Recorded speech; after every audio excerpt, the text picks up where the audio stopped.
Okay, today is Monday, October 20th, 2014. We have a special board meeting tonight, and let's start by holding our roll call. Vicki? Dan Collins. Here, Rob Cole. John Heidi. Scott Zimmerman. Here. Tony Borelli. Here. Vicki Lee is here. Bob Johnson. Here. Dathan Paterno.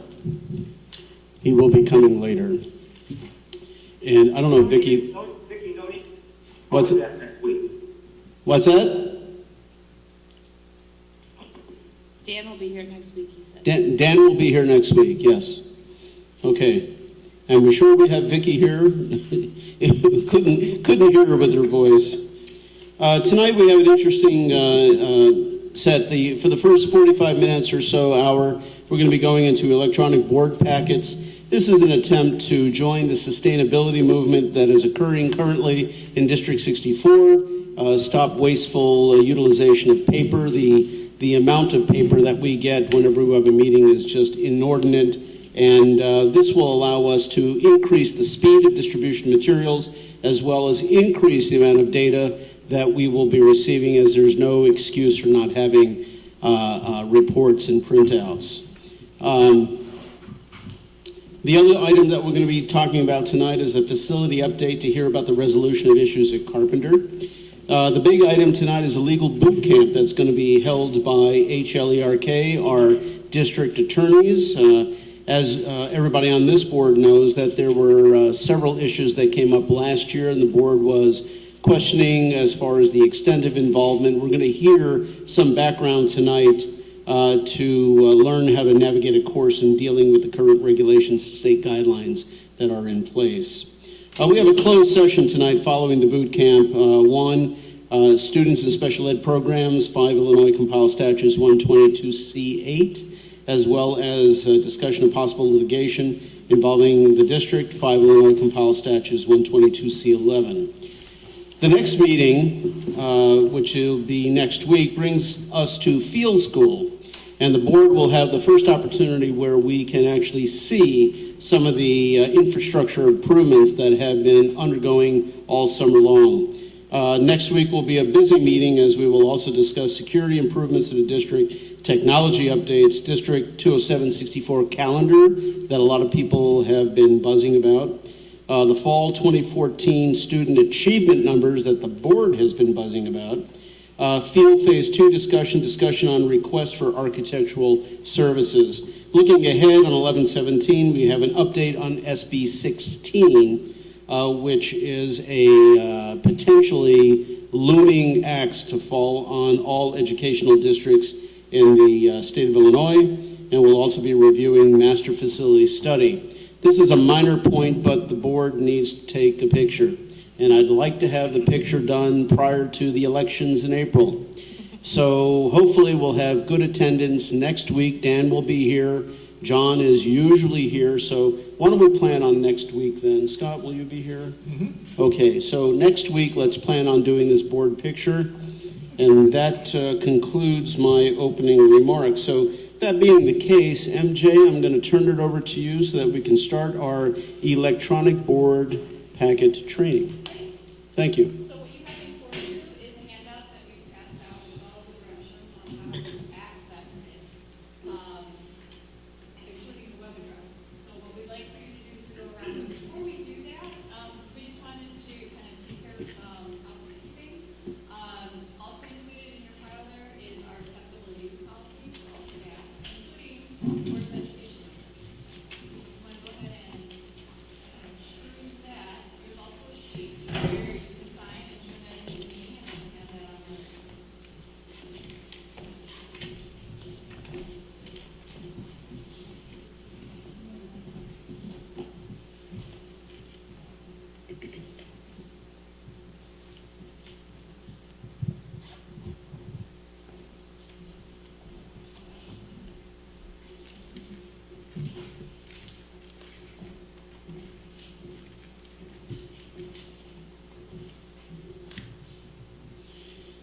So as folks are signing this, why don't you please proceed, and then we'll pick up the forms in a little bit.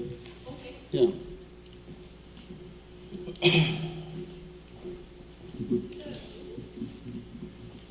following the directions that you have on the handout, it's the handout with the post-it note on it.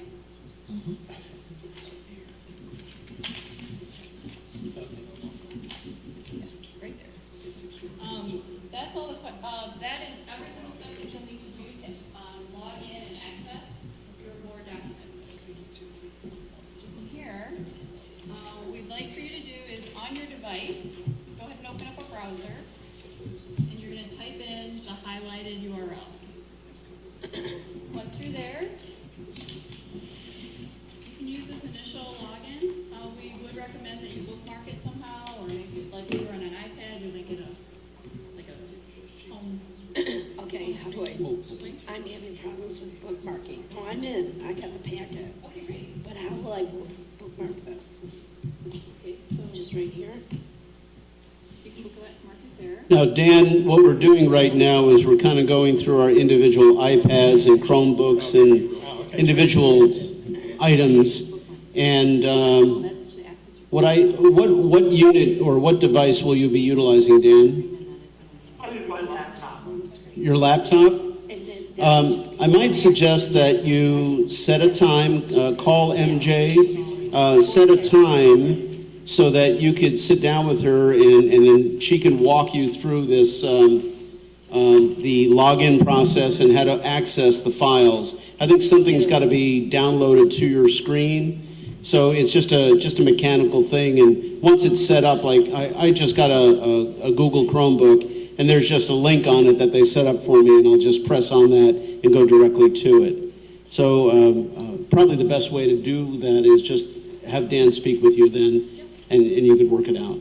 Yeah. And I'll go ahead and I'll be sending him directions, and so if he wants to work through that as well, and then we can meet. All right. And Dan, I'm not computer savvy to any degree, but you use electronics all the time, so it probably will be a lot easier for you. We'll see.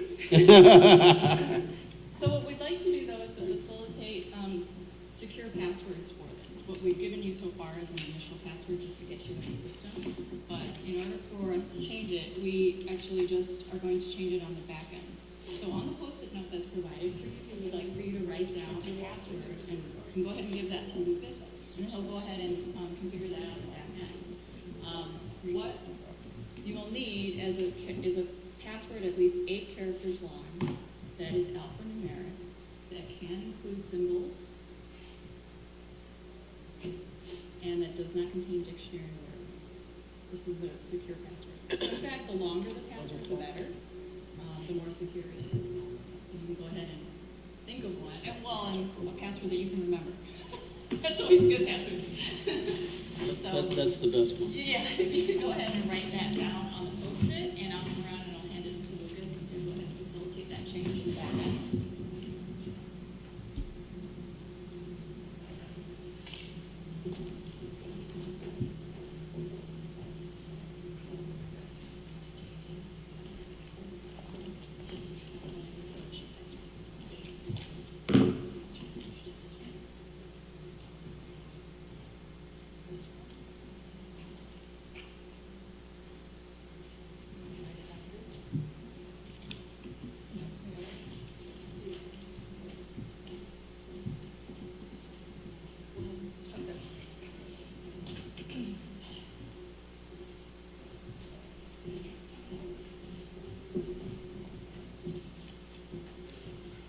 So if you are past the login and the password, you can go ahead and work on, everyone's kind of in different place, but you want to go ahead and work on So Dan, we just have the computer open to the BOE document wiki homepage, and we're going to go into that and start opening up different sections now. Cool, thanks.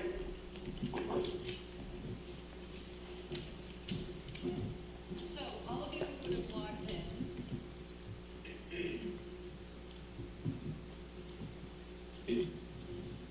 MJ, So now, the wiki page now, because before it was the icon. Is this what it'll look like now? Okay.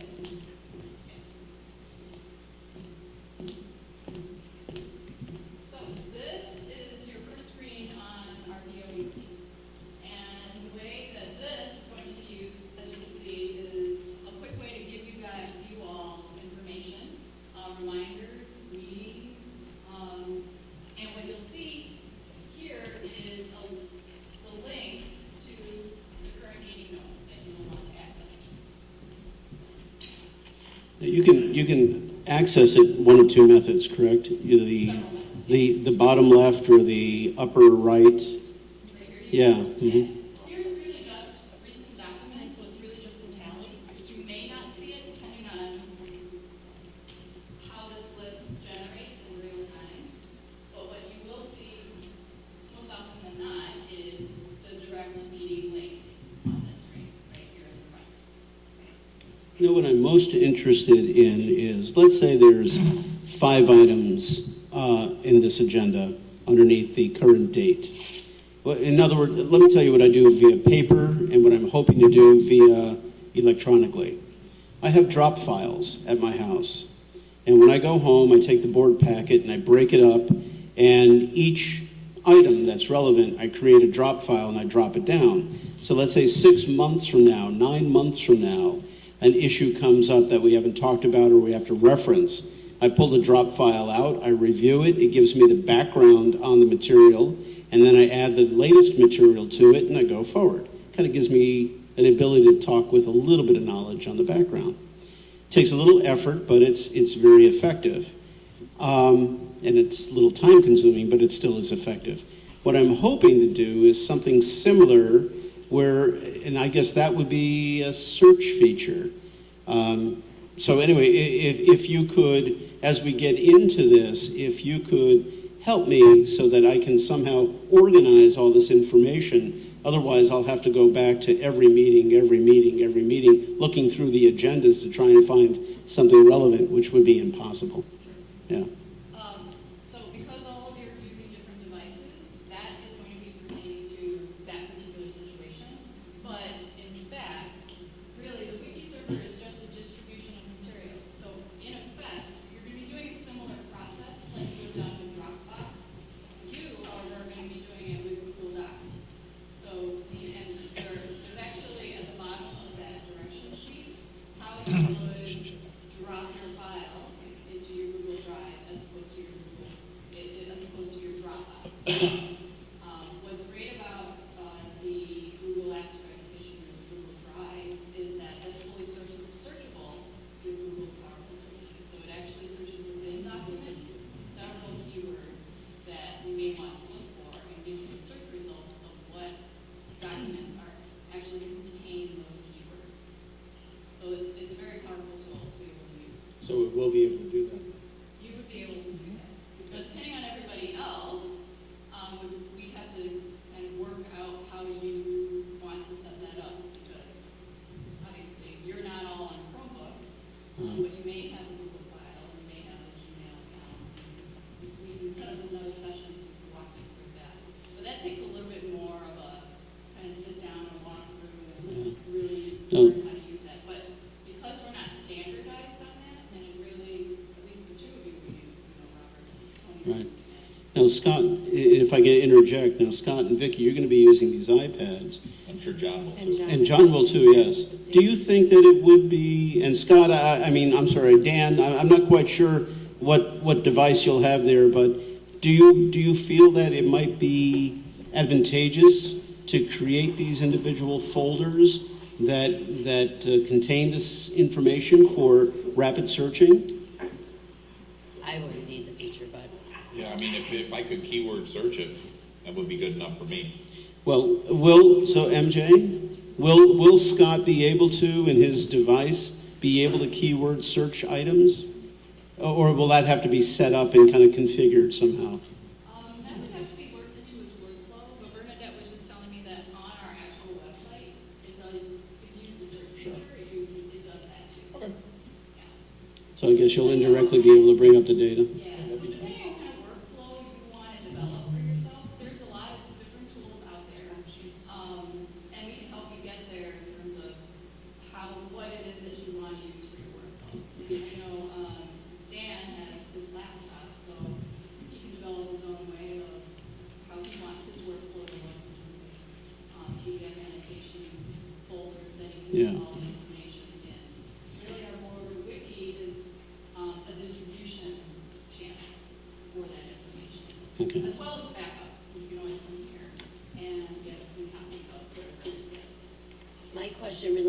to, the Board of Ed email that we have. Okay, absolutely. Can I make that an icon? Like at home, I do that on my computer. But can you guys help me maybe later? Just make one of those icons again for the email and then, Or even use the actual mail app on the iPad to be able to toggle between accounts and be able to check them out. okay. Okay, so as you can see, this board meeting date is a live link, and this is where, if you click on it, you will come to see a listing of all of the documents that are pertaining to this meeting. Both public documents as well as confidential documents, which is why we're facilitating this with the server, because there are confidential documents that we have to manage and view. From here, if you were to click on the board packet, you can tell that the browser automatically recognizes it and will download it to your computer or to your iPad. Is that automatically saved as soon as you do that, or do you have to do something to save that file on the computer? It is automatically saved on the computer.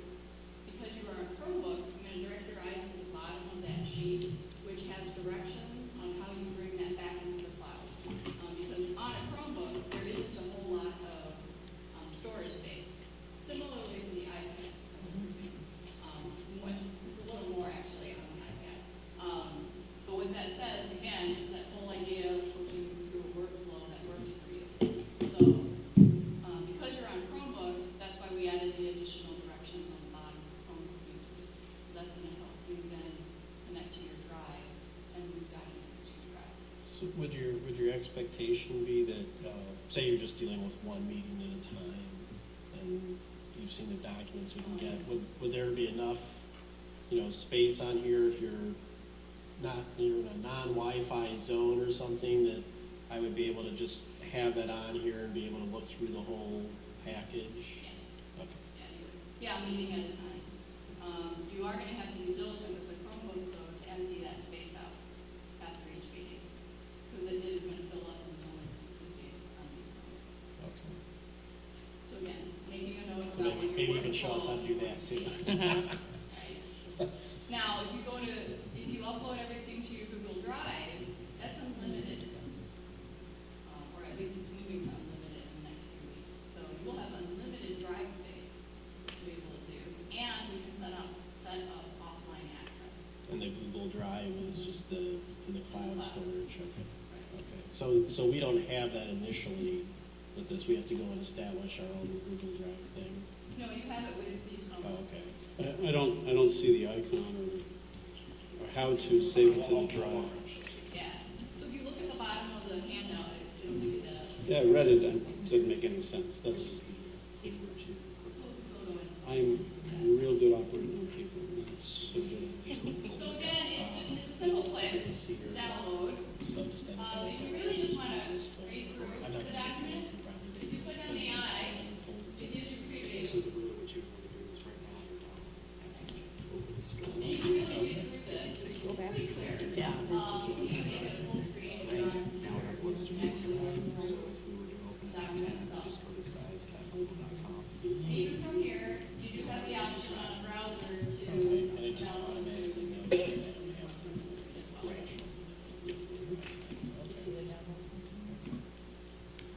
I saw the eye. Here's the thing. All right, great. Do you know how to get this go blank? So go in your settings, and then auto lock is So set on to the Oh, iPad, can there are we- yeah. responses that are PDF, annotated, and you And that's what I need to do to annotate, is put it in a PDF reader and touch it there, okay? Which one For do you this use? meeting. About 5 of them, so So that's the battery to leave it Still on. trying. I have Adobe Okay. Reader, I have a bunch of them, so. Okay, Both Right. um, thank you. Safari and Chrome told me the HTTPS, I was not secure, and I had to continue without it. Yes, go ahead and continue without it. We are actually just on a little bit of a holdover. For your cert. Got it, okay. So that's being, Got it. so the next time you go in there, Okay, that's fine. Yeah, Chrome really walked at me with Safari. Just said, go on. gambler. Yeah. I'm a gambler. Safari, no one's using me anyways.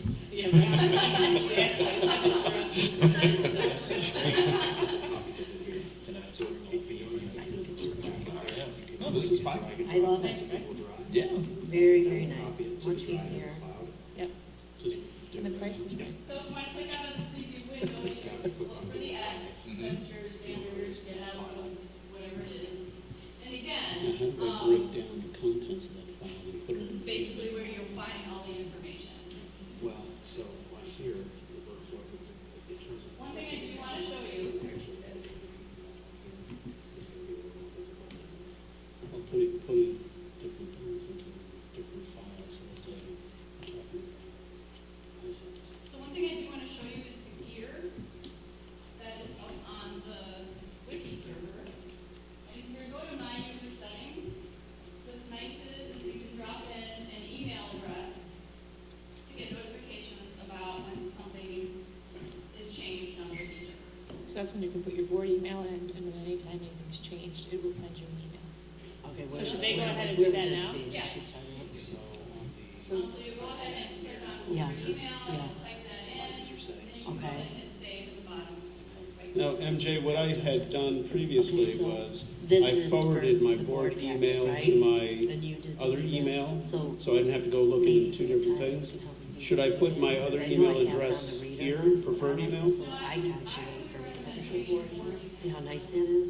So I could have that But all that for does the is just, email, And, yeah, It'll still get forwarded. Yeah. my distribution. So it just goes here to there. Okay. but all that does is, MJ, just sends an email saying that there's been an update, Something's been doesn't give any content or anything like that, so.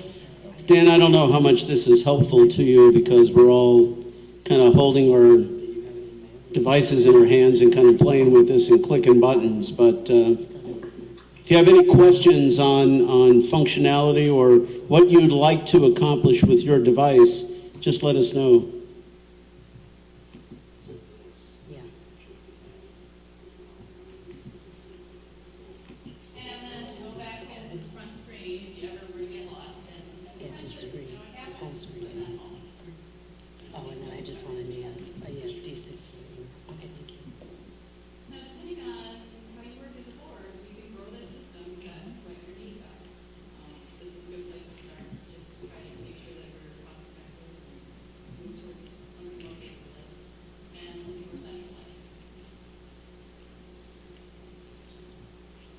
Is there a place, I see, it's a wiki, so I presume a place that we created. Is there a place where if we as a board decide we want to put reference material, we could do it? For example, like 6-day enrollment, or, you know, the summary of the budget, or just things that in the course of a meeting you might want to go back and go, how many kids are involved? You know, I mean, we could go there and look at it. An area like that might be really nice for just some of the big reports that come out, you know, our report card, our, you know, that kind of stuff. It's some The point. budget. It could be, yeah, the budget, the forecast, but it would be kind of nice to have those reports that we get, and I don't always bring them with me to a meeting, but every now and then I refer to, like I said, enrollment, you know, the teacher's salary list, you know, things of that nature, the contract, things of that nature would be kind of nice to have with us. The big docs. Yeah. And shared Word documents, maybe we can work with, like, the secretary. Yeah. To kind of like do a gatekeeper of all that. Oh, yeah, but back up. I think the vice president Just would be nominated. more than But yes. Perfect. All that extra productivity, So really, that's basically it. So our next big test will be this week on Thursday. Right? So you'll have those materials and be available. Well, let me ask you about that. Since everything is electronic now, will we necessarily have to wait till Thursday to get the information? Just for Because it's Madeline not to put together. it together. I mean, yes. I mean, because now, I mean, I know things are rolled out over time. Some things are ready 2 weeks ahead of time. Some things are ready 2 days ahead of time. So I'm wondering if things will get pushed out as soon as they're ready for the upcoming meeting, instead of waiting until the Thursday before and getting everything in one bolus. I think our thought was that it'll stay with the Thursday timeline, just for Madeline's workflow and getting it all ready, and then people knowing when they need to get the reports and whatnot to me, so I can proof them and then get them off to Madeline. Well, we can certainly see for now, over the next couple months, if we get really good with this, if we can move that back, but. I know that we've spoken in the past where some of the bigger reports that we know are coming up that are already done, we can get them out, give us a little bit more time to analyze them, but perhaps on a consistent basis, we'll stay with the Thursday. Right, for now at least, yeah. And for Madeline, I'm thinking about Madeline's sanity. If things are coming at different times and she's trying to upload them, and then she's gonna lose track of. So I'll keep an eye on that over the next couple months to see, but I have a feeling at this point it should just stay on Thursdays. At least until we work out the kinks. So we'll definitely save on delivery time and costs.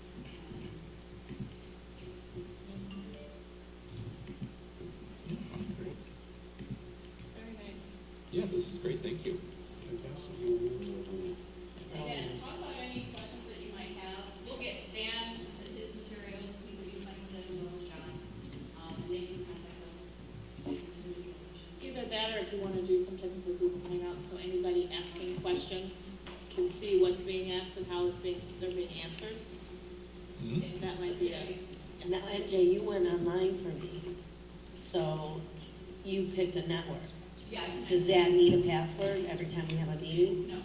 So it's like if you went to a place that had free Wi-Fi.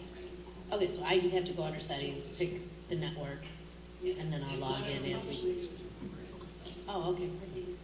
All right. And then you'll click on it and it'll go back to this page. Yeah. Where you're logging in. And then choose the little icon for me. Yep. Thank you so much. You're welcome.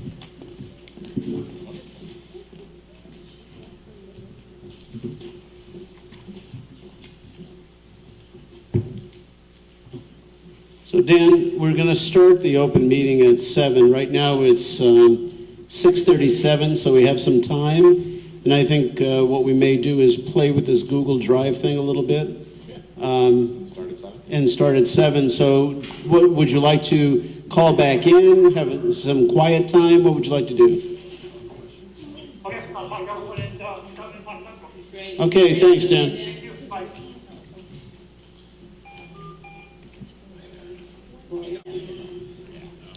It is 7:02, and we will reconvene for our regular board meeting. We've been thoroughly confused by at least I have been thoroughly confused now by my Google Docs, and I'll have to ask my 13-year-old daughter to teach me and get me through this morass.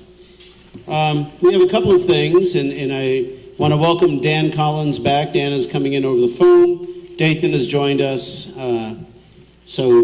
Dathan, just to bring you up to date, I don't know what device you're going to use, but if it's iPad or perhaps Google, the Chromebook, same to you, I asked Dan, it would be worthwhile to bring your device to MJ or Lucas so that we can get you the specific icon so you can go right to it. You don't have to hunt and back, and just to facilitate that process.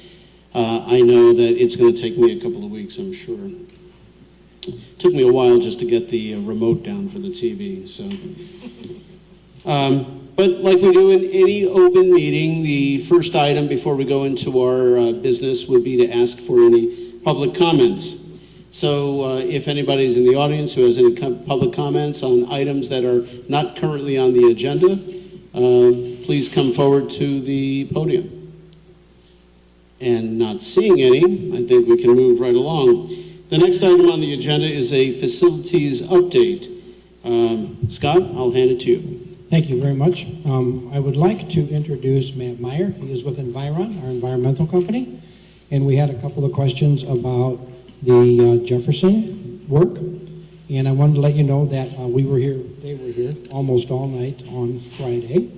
And they removed any loose tiles that were in the child care with competence area and replaced tiles on ones that had been missing. And the work went well and everything is fine? Okay. And then also, there was a couple of emails that went back and forth about the I asbestos. can't hear Scott that well. Does Scott got a microphone? I He do. does. He does. Can you hear me a little better now, Dan? Okay. Can you hear me? Now I can hear you better, yep. Thanks. Do you want to use Okay. this one, Scott? No, let's just turn that speaker this way. No, that's fine, thank you.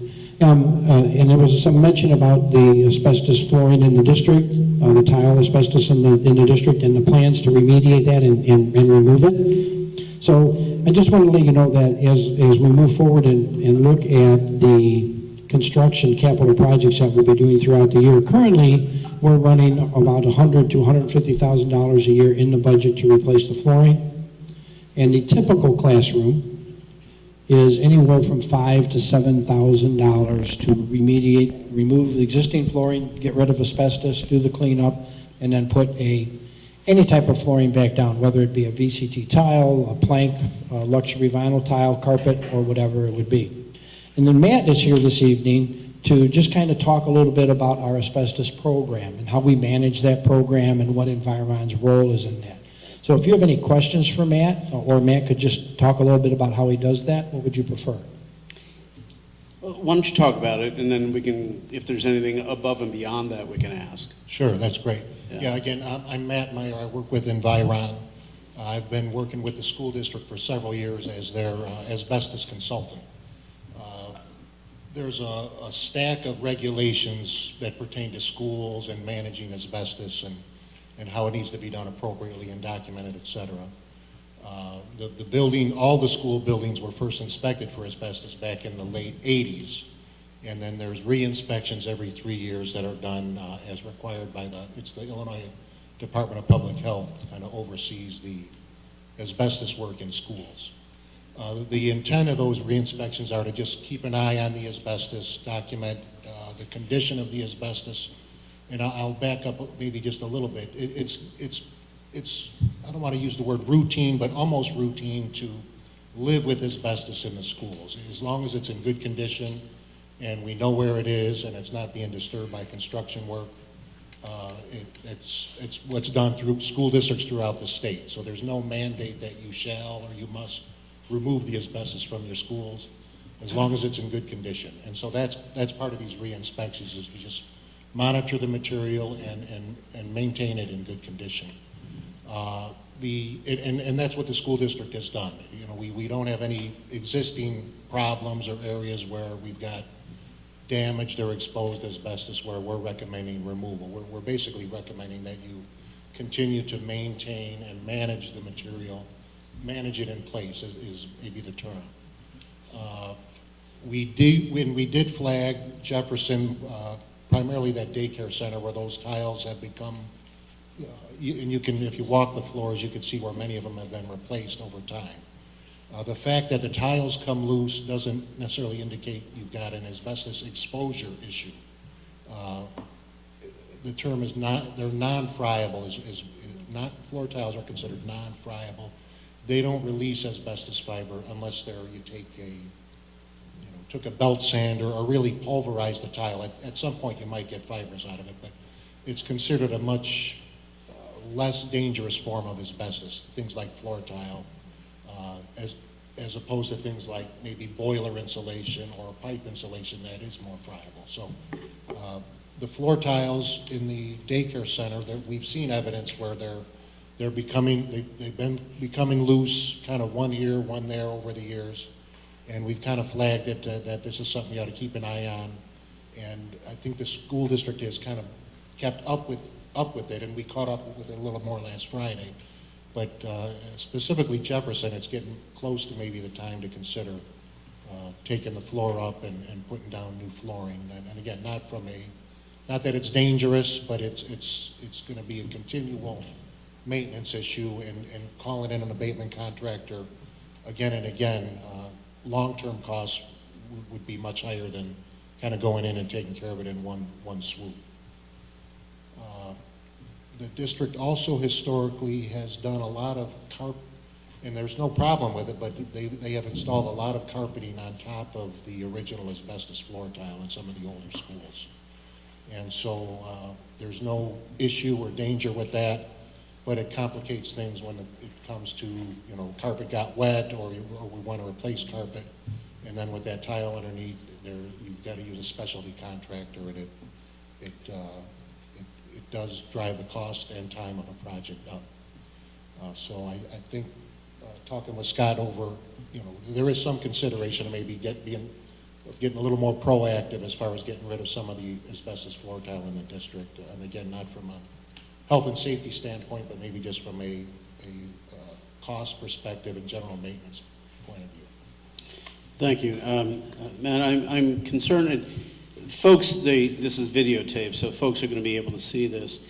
And I know that there's when asbestos is remediated and taken up, it's important for everybody to understand that there's air sampling done. And the air sampling is done to make certain that there's no airborne asbestos particles. Are you involved in that portion of it?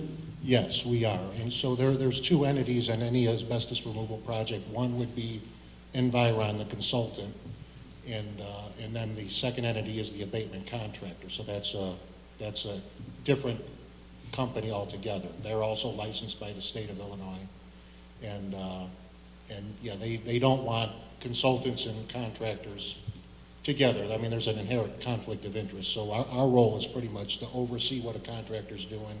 We know what the regulations are, and we hold them to the regulations and ensure barriers are up, and we do visual inspections and air tests when they're done. So that's a lot of our role, is to oversee abatement when it's happening and document that it's being done appropriately. And then we issue reports that go to Scott as well as the Department of Public Health gets copies of our reports. Thank you. I think that's the important message, that after the remediation is done, that things are tested and certified and they're safe to move back into. That's what I want to, the point that I'd like to get past. Yes. And if I could, I should just talk a little bit on that point. So I mentioned friable versus non-friable asbestos, and the friable stuff is considered more dangerous, and the regulations for removing friable asbestos are much more stringent than removing non-friable asbestos. And so when we're doing small-scale non-friable floor tile removal, there is no requirement to do air testing as long as we observe what's happened and that we see that it's, the technique is they pull those tiles up whole. They use a heat machine, they heat up the tile, and they carefully can use a little scraper and lift that tile up whole.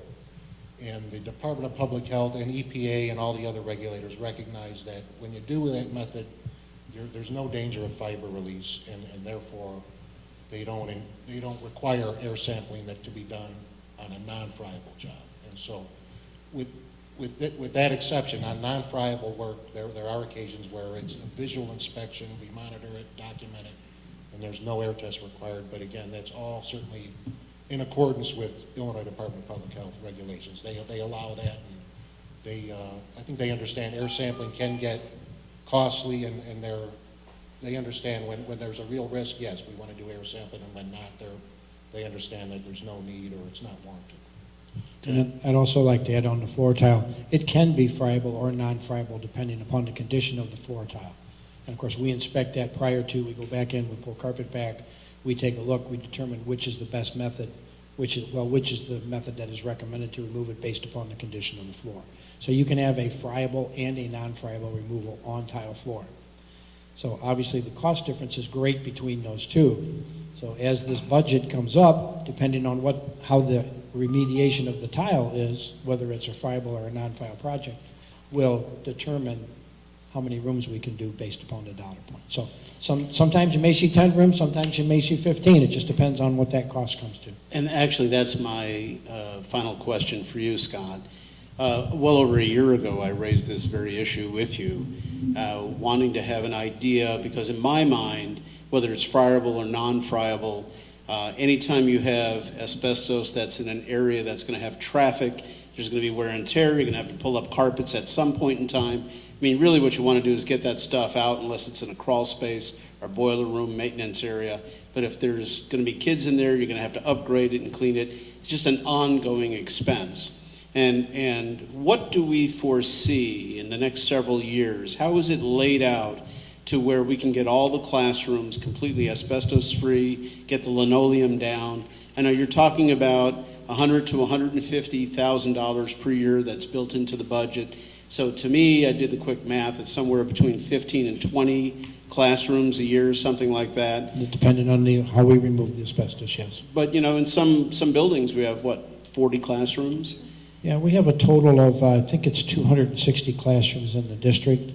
Emerson has 50 of them, so we're down to about 210 classrooms with potential asbestos. Emerson obviously doesn't have any because it was built in 1998. So you're looking at about 210 rooms. If we do 10 a year, we're looking at 21 years.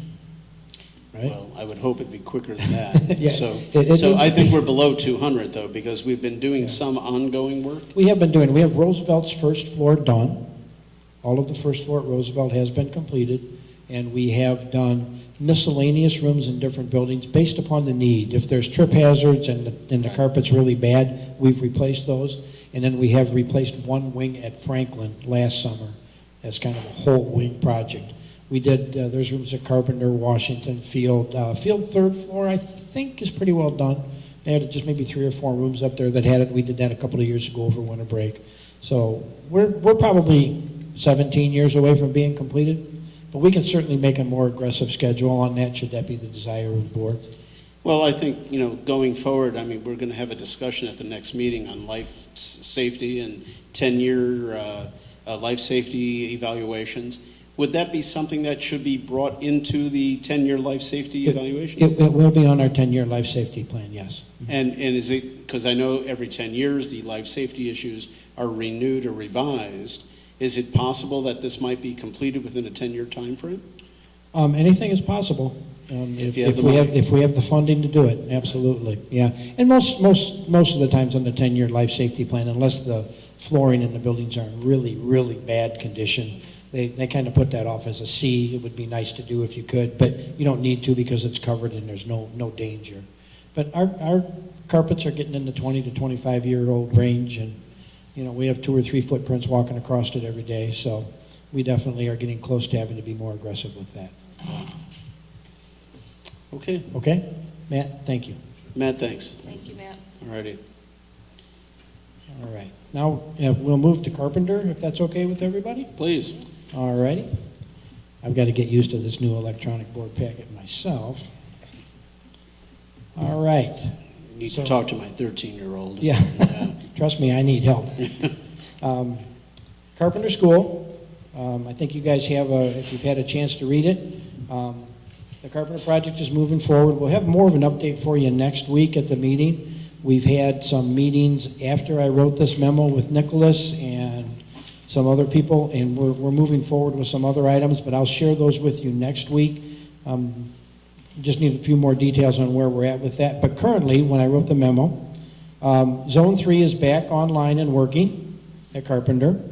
We are reviewing the controls. As we have mentioned numerous times, we've experienced communication errors between the Delta controls, that's the control program, and LG, which is the equipment that is in the classroom. It's the 2 cassettes that are in the classroom is the LG.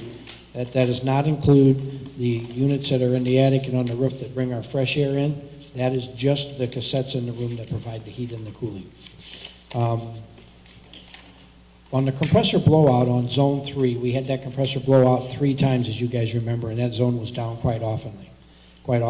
So after we put the new compressor in, we tested for acidity, and it passed the acidity test, and we are currently testing the oil.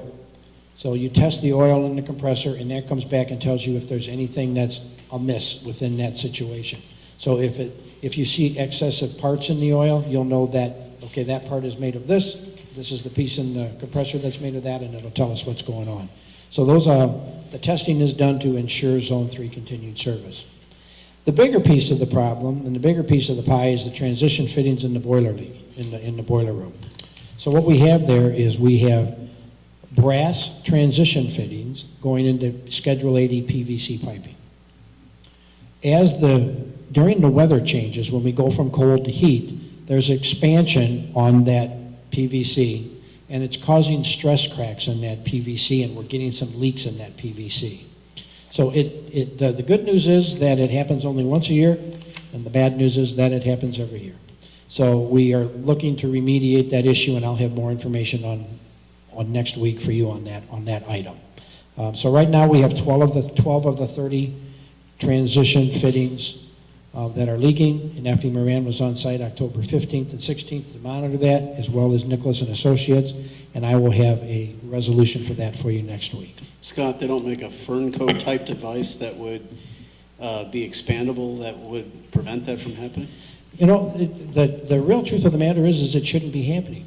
Schedule yeah. 80 PVC piping, we're not looking at, we're not looking at 180 degree water temperatures, we're looking at 75, 80 degree water temperatures. So it's really, Is it pressure related? no, there's hardly any pressure on the system at all. We have taken the Vibration then? possible vibration is probably the cause of it, Tony. Yeah, that's really probably the cause of it. We had the manufacturer for the Schedule 80 come out, they're testing the pipe to see if it's, if by chance we got a bad batch of pipe. We haven't got that test back, and I don't think that's the issue, but I would really like to update you next week on it because I'm still waiting for some of those results to come back, and I hate to speculate on what it could be, but I think you're probably online with that. I am in contact with Nicholas on a daily basis. They have a site supervisor on site every day, and he gives daily reports to us as to what's happening. So, again, this is still a work in progress and a bit of a nuisance to some people, but we really are making headway. So if you have any questions on anything, I'd be happy to answer. Scott, just on the write-up here where it talked about additional baseboard heaters and stuff, is that Yes. part of just that was a permanent type of thing, or is that a temporary thing that's being done right No, now? that's a great question, and Rob, I don't believe you were here at the time.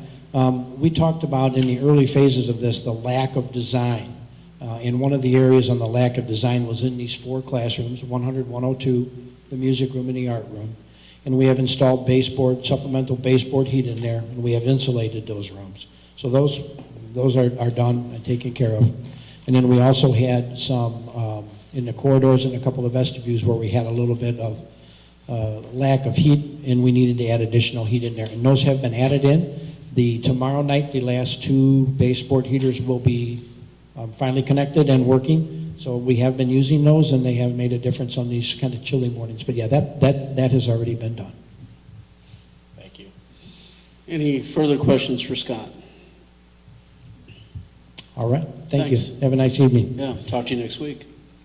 Yeah. Next item on our agenda is the consent agenda. It's an actionable item, and it is remarkably short. And if there are no questions or discussions regarding the consent agenda, I will need to have a motion. I move that the Board of Education of Community Consolidated School District 64, Park Ridge-Niles, Illinois, approve the consent agenda of October 20th, 2014, which includes the personnel report. Second. You said it before I could ask. And being that you seconded, we'll start on your side. Aye. Aye. Yes. Aye. Aye. Danny? Aye. Okay. It passed 6-0. Alrighty, that brings us up to the culmination now. Prior to getting into the boot camp, just as a reminder, we do have a closed session following this. Pursuant to Illinois compiled statutes, I've written them down someplace, 122C8, which is individual students in special education programs, as well as potential litigation, 5 Illinois compiled statutes, 122C11. That being said, I'd like to go now into the legal boot camp, and Dr. Hines?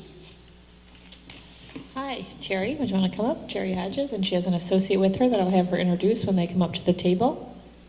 We have a table here with 2 microphones.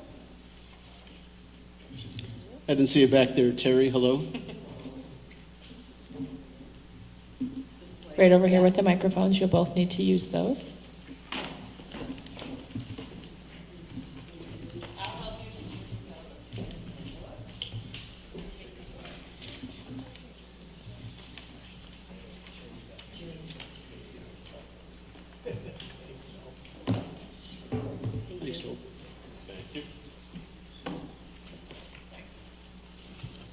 be a quiz on this book. At least it's nice big Take the prints. Evelyn Wood speed reading Yeah. test.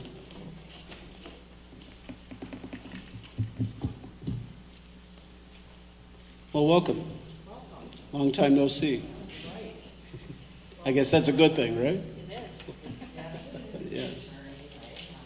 Okay, well, welcome. We appreciate the opportunity to walk you through. Terry? the Terry, sorry, Use your microphone. You need a microphone, yeah. No. The button pressed? No, No. there you go, it should be good now. Okay. All right. We appreciate the opportunity to walk you through some of the basics of school law. Can I just see a showing of hands? Have any of you board members attended the obligatory board training? Okay, we've got at least 2 that have done that. All right. 3. 3. This will be a little slower as we go through this. And what we will use as a means of walking through some of the basics is our firm's school board members handbook. Some of you may have gotten that after the 2013 election, the 2013 election. We try to update that every 2 years, so hopefully a new edition will come out next spring prior to the next board election, and we do send these to all our clients free because we really think it's a helpful source of reference material that you can go back to all of the time, and we try to write it in layman's language. So the topics after conferring with the superintendent that we wanted to cover, I think fit nicely, maybe somewhat arbitrarily, into your oath of office. And so you should have received that handout in your board packet. Yes. Very good. Okay. And I think it's a helpful reminder that what you do as board Sorry, can you members. move the speakerphone a little bit closer? I apologize for that. We can't hear you that well. Just want you to just speak a little bit louder if you could, or if we Speak a could little louder? adjust the volume, I don't know. Okay. You know, one thing we can do, Terry, this came up before, can that speaker be turned around? We might have a little bit more echoing towards us, and it might make it more amplified. Dan's gonna hold it. Yeah, maybe just like that. Does that help? Danny, is that any improvement? If you say something. Any improvement in this volume? Dan?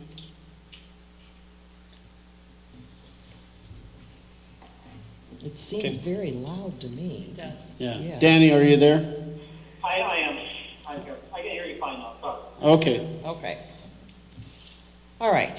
So what I wanted to start with is a reminder that your oath of office encompasses several different components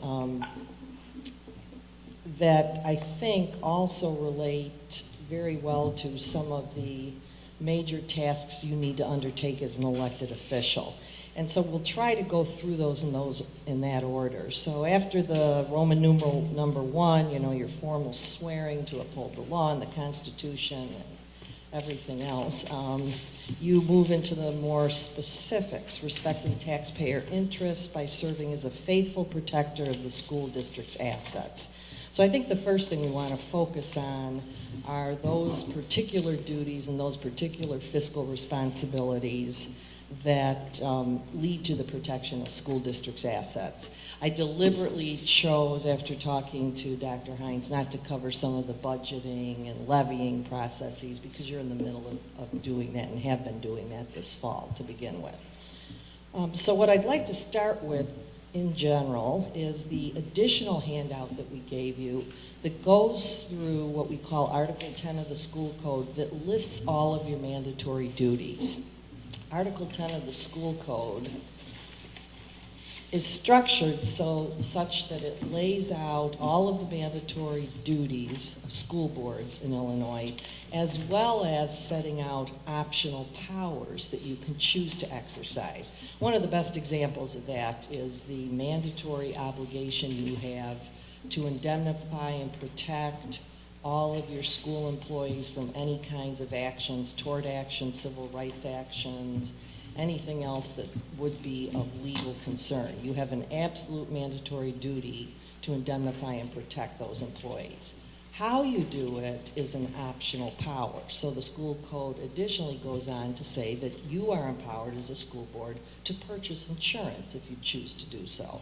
And obviously purchasing insurance is a way of allowing you to make your employees whole and provide liability coverage for the district. So that's a general kind of distinction.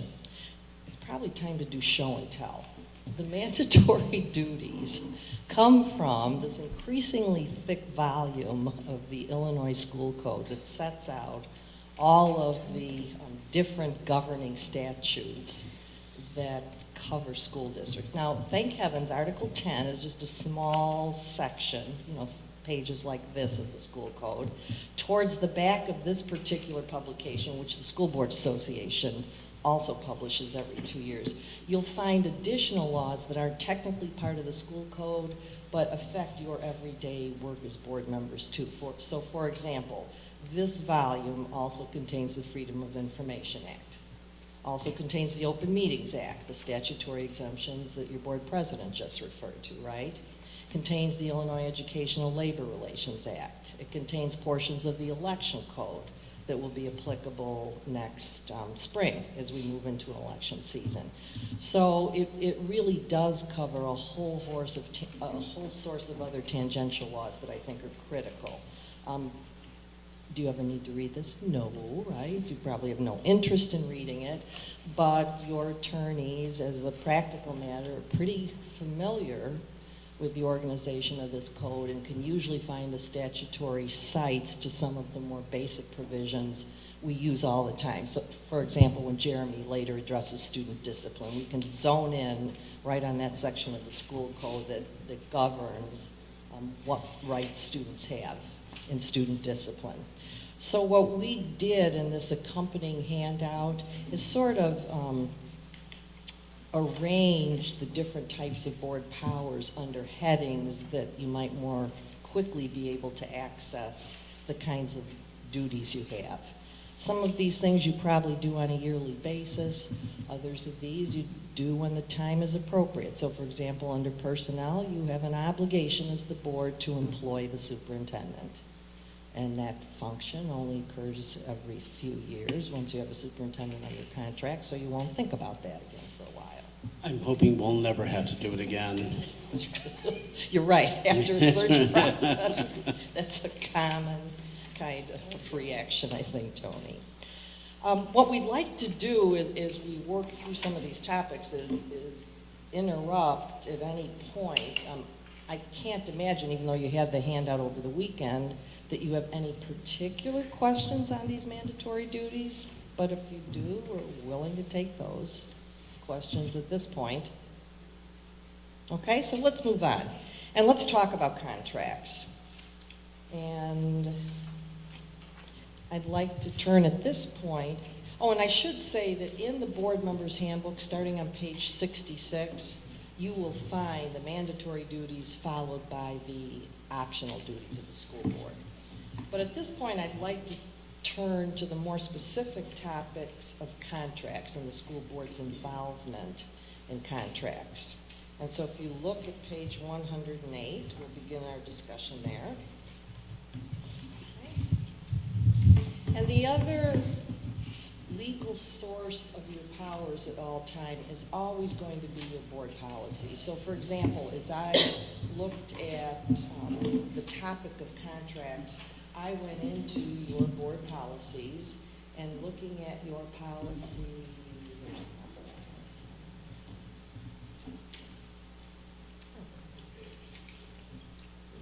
this? I think it's 4:130, if I'm not mistaken, purchases and contracts. When I printed it off the website, it doesn't happen to have the number on the top of it. But it's your purchases and contracts website, or I'm sorry, policy stemming from the website. And that will pick up many of the school code requirements. Most significant for school boards is that there is a requirement in the school code that formal bidding be undertaken anytime in general that your administration is going to recommend a purchase of $25,000 or more, all right? That was changed a few years back in the school code. The limit used to be $10,000. It was up to $25,000. Now, the statute does say, or any other threshold is determined by a board. So that's something. For example, you have a pretty standard policy that uses the $25,000 limitation. But there are some boards that feel comfortable and will modify a policy like this, that even though formal bidding won't occur unless the purchase of goods or services exceeds $25,000, that they will require X number of informal bids, right, or RFPs, be undertaken by administration before a service or a goods are purchased between a different threshold. So for example, anything over $10,000 up to $25,000, we would like to see at least 3 quotes before we act. Okay?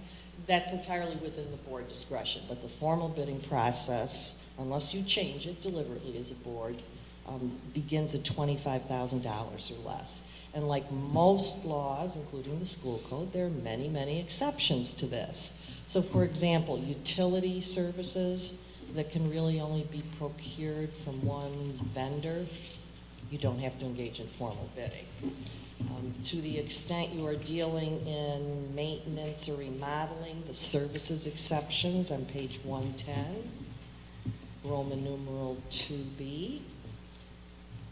A lot of your summer construction projects, to the extent that they don't exceed $50,000 and don't change or increase the type or extent or size of the facility, you do not have to formally bid unless you expect that project to exceed $50,000.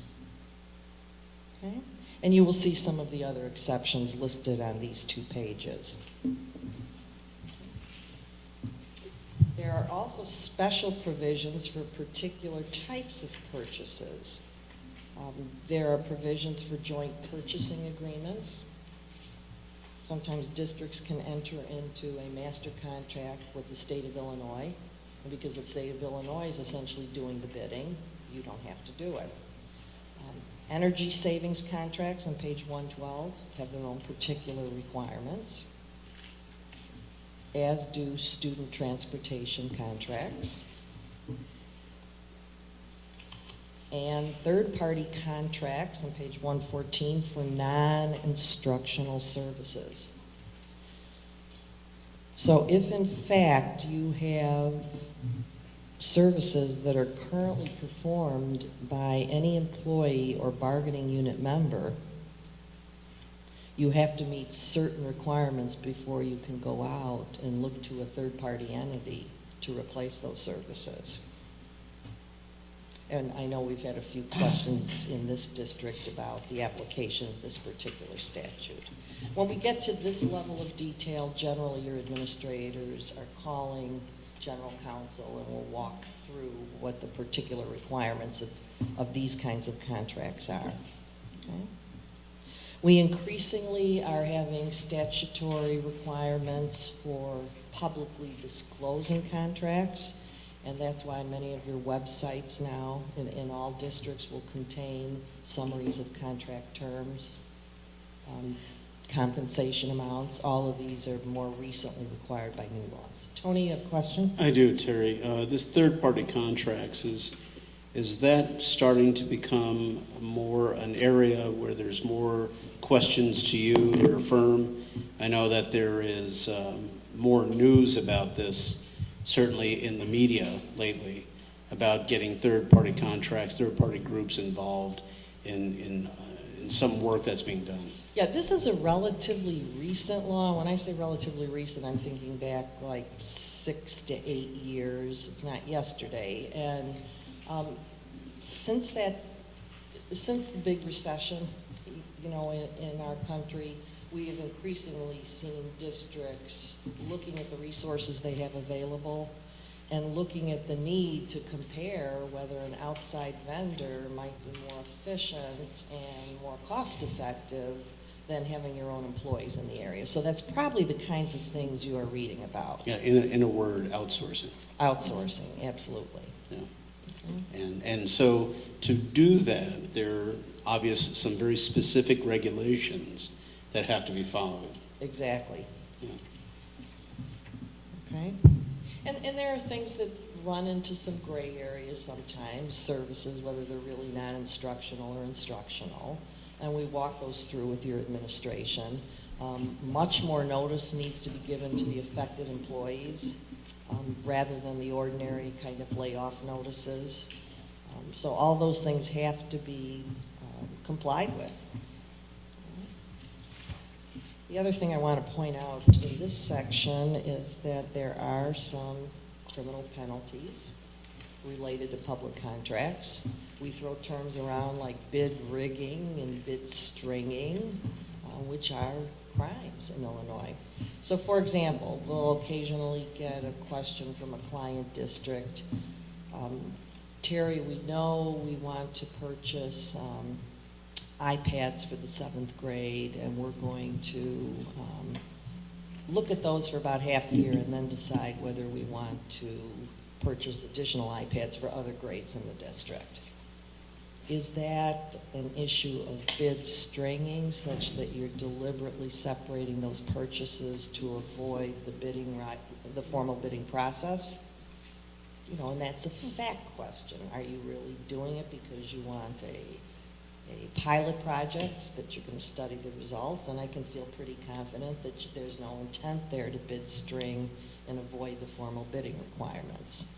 As compared to a summer project in which, let's say in May, you'll order desks for classroom X and move on to another part of the summer project and order more desks for the second floor classrooms. There it becomes much more difficult to ascertain whether we're stringing that bid out deliberately.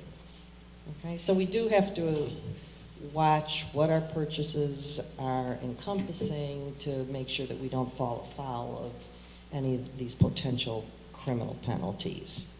And then as you move on to page 119, you will find that there are very specific requirements related to hiring architects and engineers and land surveyors.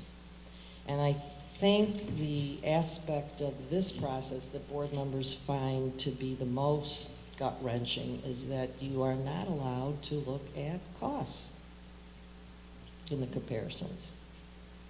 Okay? And as you look at the steps here and the charts that you have to put together, you will see that pretty clearly. Okay? Because you have to evaluate all of the bidders and quotes from your architects, the ones you've solicited, put that together, and cost cannot be a consideration until you've selected the architectural firm. Goes against the grain a little bit, right? I don't understand. It's the way the law reads. So at that point, if you select firm A and you then find out what their cost is, you could decide if you find that agreeable or if you try to negotiate with them. Yes, if you look at the bottom of page 20 and the top of page 121, you take the evaluations, okay, and you will see up in the prior paragraph the kinds of factors that you can look at, qualification-based factors, right? But once you have evaluated, selected, and ranked the top 3 firms, you then proceed, as you were suggesting, Bob, to negotiate a contract. And if that contract doesn't meet with your approval, price-wise or anything else, then you move on to the next firm. So I imagine, are you sort of precluded then from, so if you've selected firm A, and then their cost becomes disclosed to you, I imagine, are you sort of precluded from looking at B through G then or something, and what their cost was? Pretty much. The cost is either agreeable to you or it's not. Okay. Yeah. So if we're in the process of doing something like that now, then if you have using old car terms, have one Cadillac firm and 20 Subarus, you're probably going to end up with the Cadillac firm then. You might, but you can do a lot of investigating about just general percentages that architectural firms charge, so you have a pretty good idea just in the market of what ranges are for the costs of particular projects, you know, smaller projects, bigger percentage. So you do your homework first, just in general. You know, what do school architects generally charge? And you can find out some of that information so you're in a better position when you go to negotiate the contract. You'll have some idea if the percentage is way out of whack. I realize from Becky Allard has made statements in the past that a lot of these come in the same ballpark. So there's not a very wide range. And they do that because they realize they're competing against themselves. Yeah. Terry, I recall doing this a couple of years ago. And refresh my memory, if you rank them 1, 2, and 3, if you say no to A and you just can't come to terms, can you immediately go to 2, or do you have to open the process? No, you up go again? to 2, that's the point. You of go to 2, and ranking then 3, and if you don't list beyond 3, then you have to read. Right, start again. start again. Okay. Yeah, So you have somewhat of a recourse. correct. And there are exceptions. It's a very weird thing. Yeah, it is. It is. It really is difficult to try to explain to districts because it's not the natural impulse, right? If you look on page 121, there are some exceptions too. So you can reach out, for example, to an architectural firm and not go through this whole process if the project that you're looking to develop is less than $25,000. Well, it also says if an emergency situation exists, That's right. and that's kind of a nebulous area. I mean, who's to decide emergency? Who defines that? You know, could it be because our school buildings are only getting to be 60 degrees in the morning, and is that an emergency? Some of the classrooms in one of our buildings was 60 degrees, and which means that the architectural design or implementation or something wasn't happening. I mean, could that be an emergency? Was it in equipment that Well, yeah, I it mean, just broke down? 2 summers ago, we did quite a bit of work in one of our buildings. Last winter, we had some issues. I recall. We had a lot of investigation, and now they're doing some remedial work. You know, who's to say last year that wasn't, well, for those 5 classrooms that were affected, yeah, it was an emergency. I mean, but does that qualify as an emergency to have another architect come in and obviate this whole process? We would look at all the factors. I mean, I don't know what the general classroom temperatures you expect. Ideal temperatures are supposed to be 70 degrees, 71 degrees, as determined by some study that was done, and obviously 60 is considerably below that. And was it a one-day event? Was it a week event? Those are the kinds of questions that you would ask to determine whether this was truly an emergency or not. Gotcha. Yeah. Okay. All right.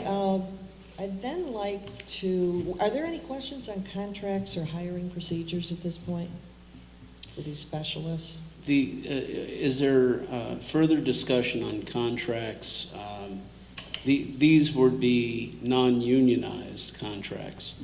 Is there discussion on unionized contracts? Yes, we will move to collective bargaining as the next kind of contract because that could be 80 to 85% of your budget. Yes. One thing I should point out though, and this is going back to your policy, your purchase policy, issues that I have seen confusing in a lot of districts are the role of the school board in signing off on an actual contract for goods or services.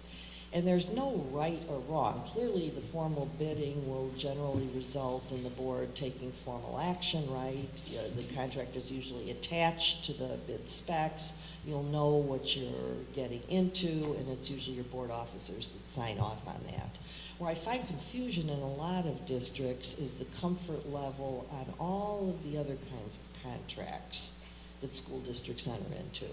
I'm assuming at the lowest level you have procedures for simple purchase order kinds of objects. And you know, generally that is understood through your administrative procedures, and there's no question that all those purchase orders have to come to the board in advance. I mean, you approve bills, and that's before the check's written, and that's basically your blessing.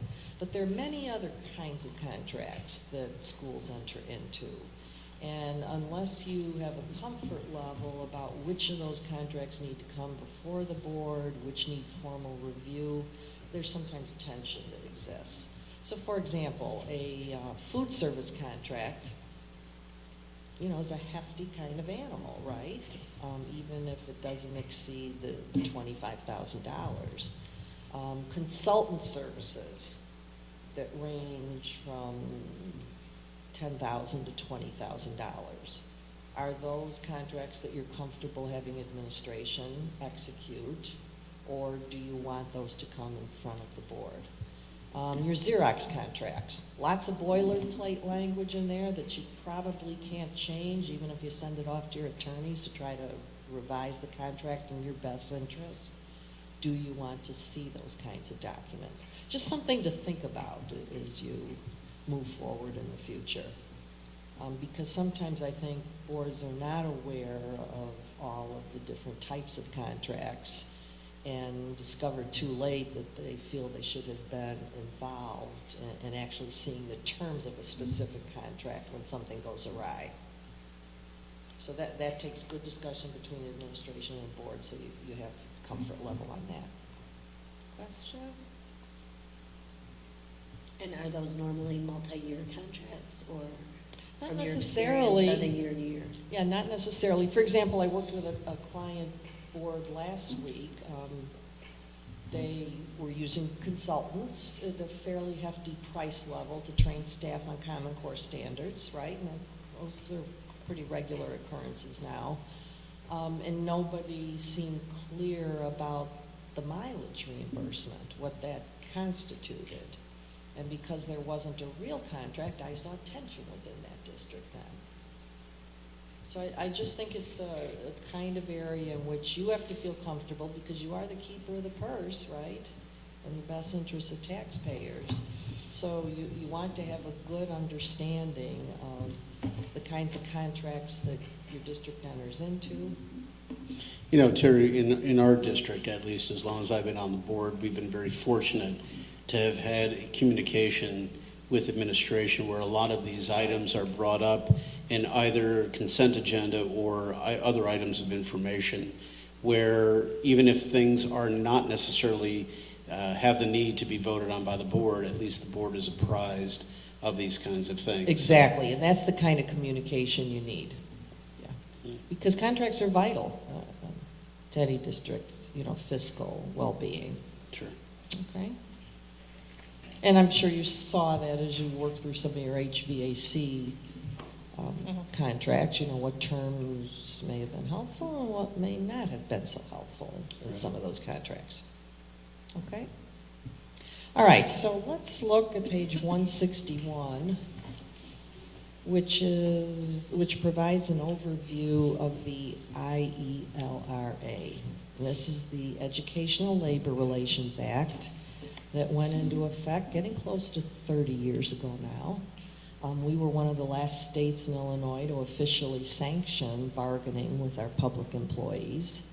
But this law has set the boundaries for what rights public educational employees have in the state of Illinois, and also sets out the obligations that school boards have in negotiating bargaining contracts with their employees. As Tony pointed out earlier, a collective bargaining agreement is a contract, right? And both parties entering into that contract are bound to uphold its terms. So you will see that the Labor Act sets up an agency, the IELRA, sets up a labor board under an agency that is empowered to protect the rights of school employees and to determine controversies when those things arise between school boards and their employees. It covers all public school districts. I'm flipping to page 162, and essentially allows all of your employees to unionize with certain exceptions. And those exceptions are listed on page 162 and 163. your supervisors and managers, meaning your principals, your superintendents, head of buildings and grounds, central office administrators, can have no role in a bargaining unit. Chicago principals tried to fight that many years ago under the law and they lost. Can't do it, right? Confidential employees, those that are involved and assist in confidential labor matters, not just your school staff who might have access to student records. That's not the meaning of confidentiality in the Labor Act. It's those support staff and others who assist in the labor process. So I'm thinking of potentially members of Becky Allard's department who might cost out bargaining proposals. Right? They would be exempt from ever joining a union. And short-term employees. This covers some of your subs who are just simply not with you long enough to participate in a union. Okay? But with those exceptions, all of your other employees are eligible to form a bargaining unit, which is a group of employees, right, recognized as a particular group by the labor board, to be represented by what we call the exclusive bargaining representative. That is the union they choose. And in Illinois, the basic unions are the IEA, the Illinois Education Association, or the IFT, the Illinois Federation of Teachers.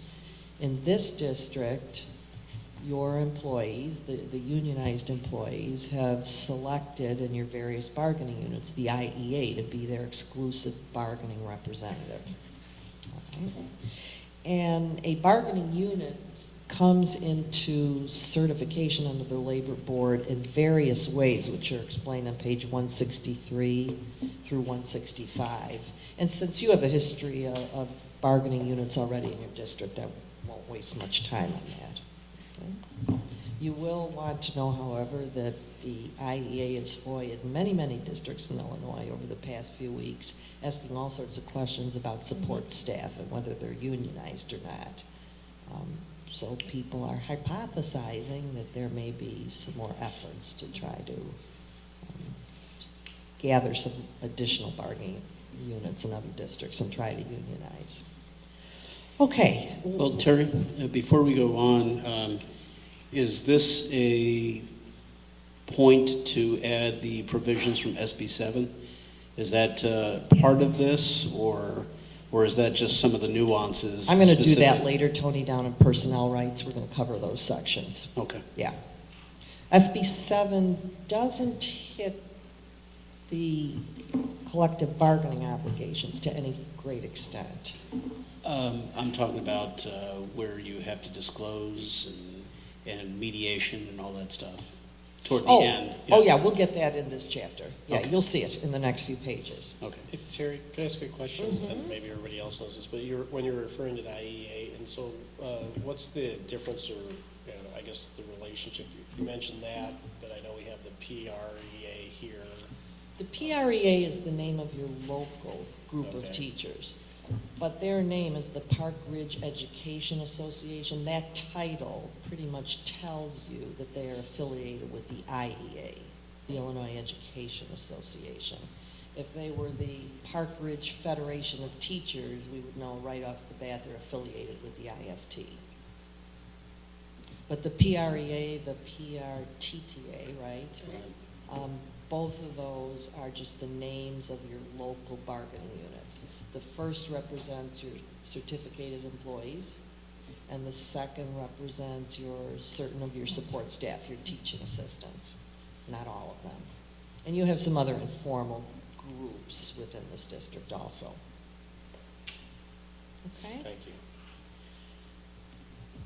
If you look at page 166, the basic obligation that you have as a board is to engage in negotiations, your duty to bargain, on matters within the scope of bargaining. And the law defines that very broadly, just like the National Labor Relations Act that applies to the private sector.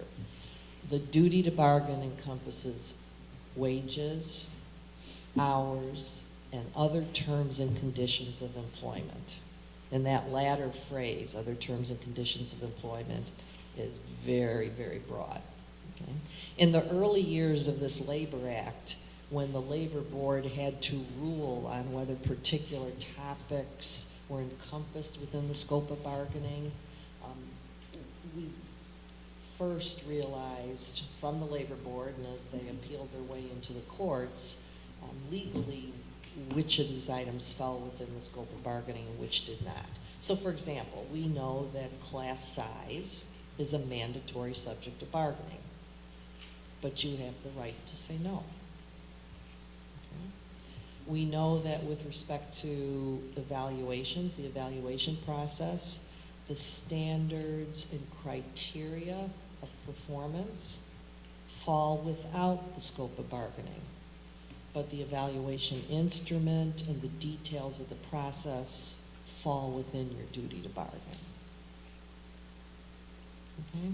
And we, as I said before, through many, many labor board decisions and court appeals, we gradually put some flesh on the bones of what constitutes the scope of bargaining. Here's the rub. The duty to bargain never goes away. So even if you enter into a multi-year bargaining agreement, which most districts do, right?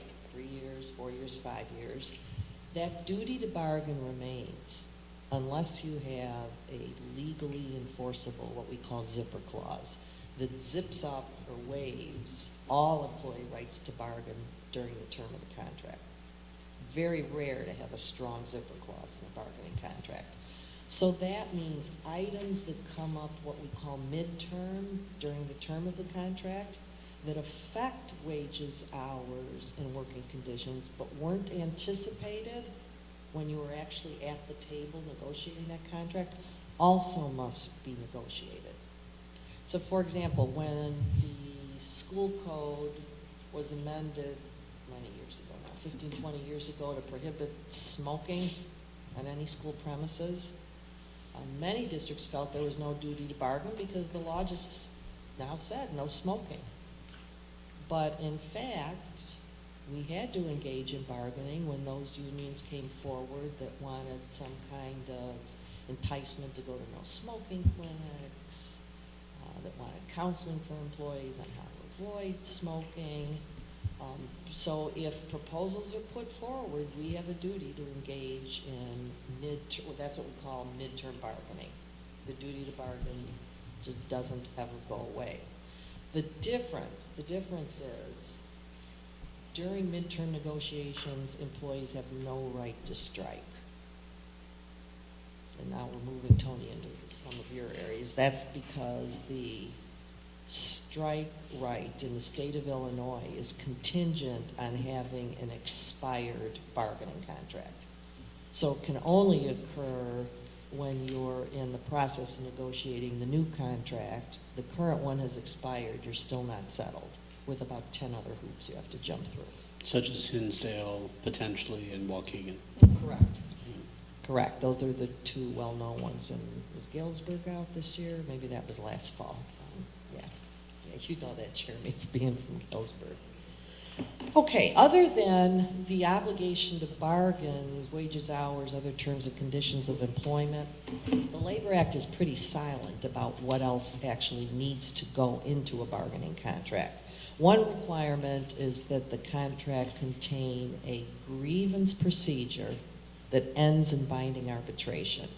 A grievance procedure is critical because the philosophy of both the private sector NLRA and the public sector IELRA is that disputes that involve contract terms should not be settled in court, should be settled through a grievance process that allows various levels of appeal, principal level, appeal up to HR, the superintendent, perhaps appeal to the board, and then if all else fails, engage in an arbitration hearing before an impartial arbitrator who will make a decision. Tony? I'm lost with the binding arbitration component. At what point does that delve or derive from? Because At least in our experience, we were at that point in one particular negotiation, but it was non-binding. Yeah, two different situations here. Grievances that go to binding arbitration involve disputes about the contract language of a contract that's already in effect. Okay? And while we've had some grievances in this district, we have not gone to binding arbitration at least as long as I've represented you. It goes up various levels of appeal. We either resolve it, it's settled, it's withdrawn. That's in contrast to the mediation process, which is not binding when you're negotiating a successor bargaining contract. Because as you will find, let me see, on page 168, the Labor Act requires that when the parties can't reach agreement on a successor agreement, they go through a mediation step. The mediator is not like an arbitrator because all the mediator can do is try to encourage the parties, help the parties brainstorm on solutions that may help them get the contract together. So it never is binding, and that's likely what you were thinking of, Tony. Yeah. Okay? And then you will see that the strike conditions are laid out on page 169, and those were significantly modified, as Tony suggested, by SB 7 a few years ago, to try to make bargaining more transparent at the most critical juncture, so that if in fact mediation is used, there's now some time frames. If mediation has been used for a period of at least 14 days. No. 90 days before. Yeah, no, it's much shorter. 15 days after 15 days. mediation is commenced. Right, right, it's very short. So if after a short period of mediation, 1 or 2 sessions, either party technically can appeal to the labor board saying that they're ready to give, their last offers at that point in time. The labor board now has a posting process where the offers of both parties must be submitted, posted by the labor board. You're required to post them on your website, so the community now has much more detail than it has had in the past during a bargaining for a successor contract. That can have its own political ramifications, right?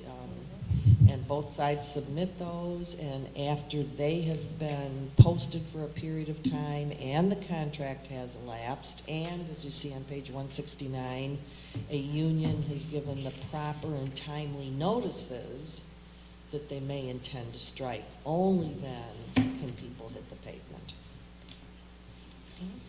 And that is certainly used as a leveraging technique, to see if people can strengthen their final offers in the hope of trying to settle the contract. Okay? So the bulk of the IELRA deals with the process of negotiations, the formation of bargaining units, and the right to strike. But there is another section and another right under the IELRA that provides that employees have certain labor rights, as do boards, and if those rights are violated, the disputes and the violations are judged in front of the labor board, and that's the unfair labor practice description that begins on page 170 and 171.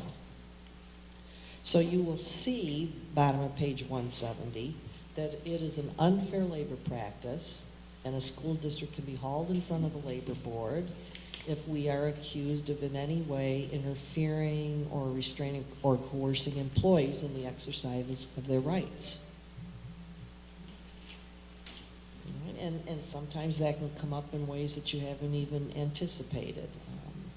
Your administration feels that a union officer needs to be disciplined, right?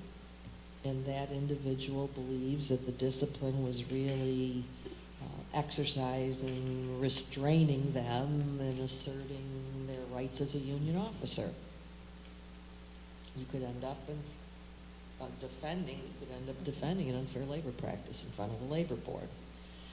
If you look at what we call a B5 violation on page 171, refusing to bargain collectively in good faith. When tempers really get heated during a bargaining season and people believe that the other side is not bargaining in good faith, you'll see these ULPs thrown all over the place and filed with the labor board. Terry, when these items come up or when they're alleged by either party, the complaint is made to the IELRA. Correct. And do they therefore become the mediator of this process? Well, it's stronger than that. It's an agency very much like the EEOC or the Illinois Department of Human Rights. They will have investigators that are in charge of processing the complaint. They will ask for evidence from both sides. If there is a finding that a substantial evidence of a violation of the unfair labor practices has occurred, it will be assigned to an adversarial hearing with an administrative law judge within the agency. A ruling will issue one way or the other, whether an unfair labor practice has been committed. That can be appealed up to the board itself, the members of the labor board appointed by the governor.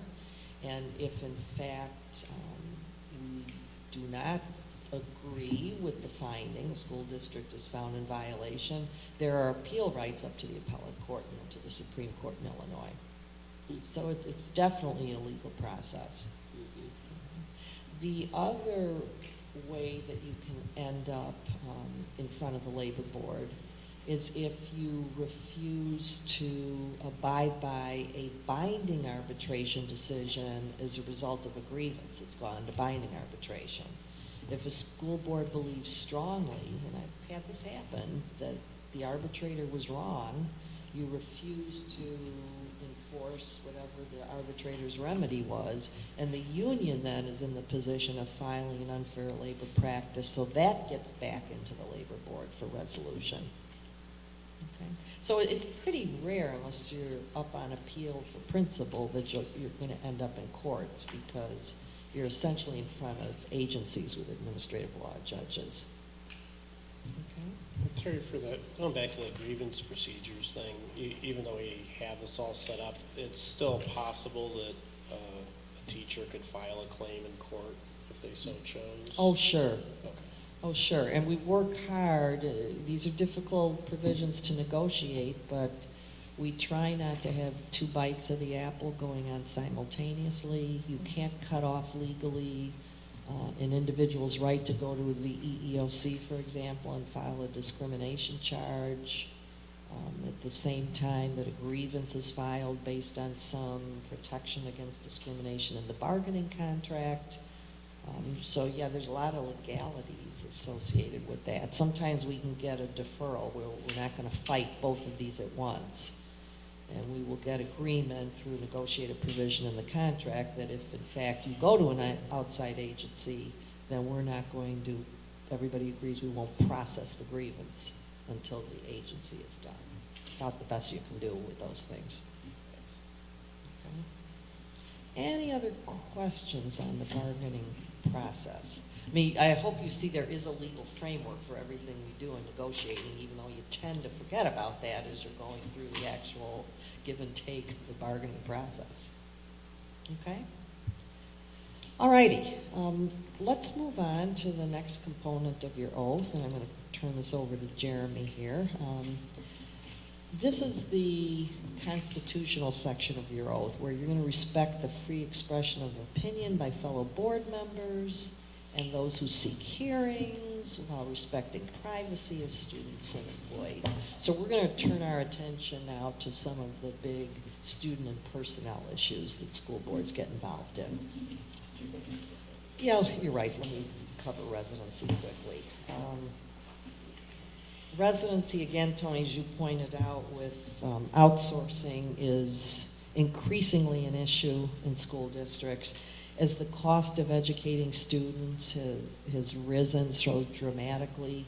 Districts are becoming aware of what the out-of-pocket loss is when they are educating non-residents. Residency is governed by the school code.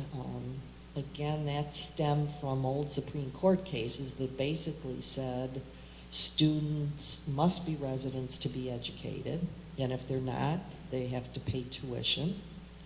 And a resident is one who has a fixed abode with an intent to remain in a locale. All right? What page are you? I'm going to start on page 177. And that is an and, correct? It's not an or, a fixed abode and And intent? an intent to remain. And I think also too, isn't it, you don't have to charge tuition, you can just refuse to have the students. Correct. Absolutely correct. You can have a policy that refuses to take any tuition-paying students, non-residents. You absolutely can do that.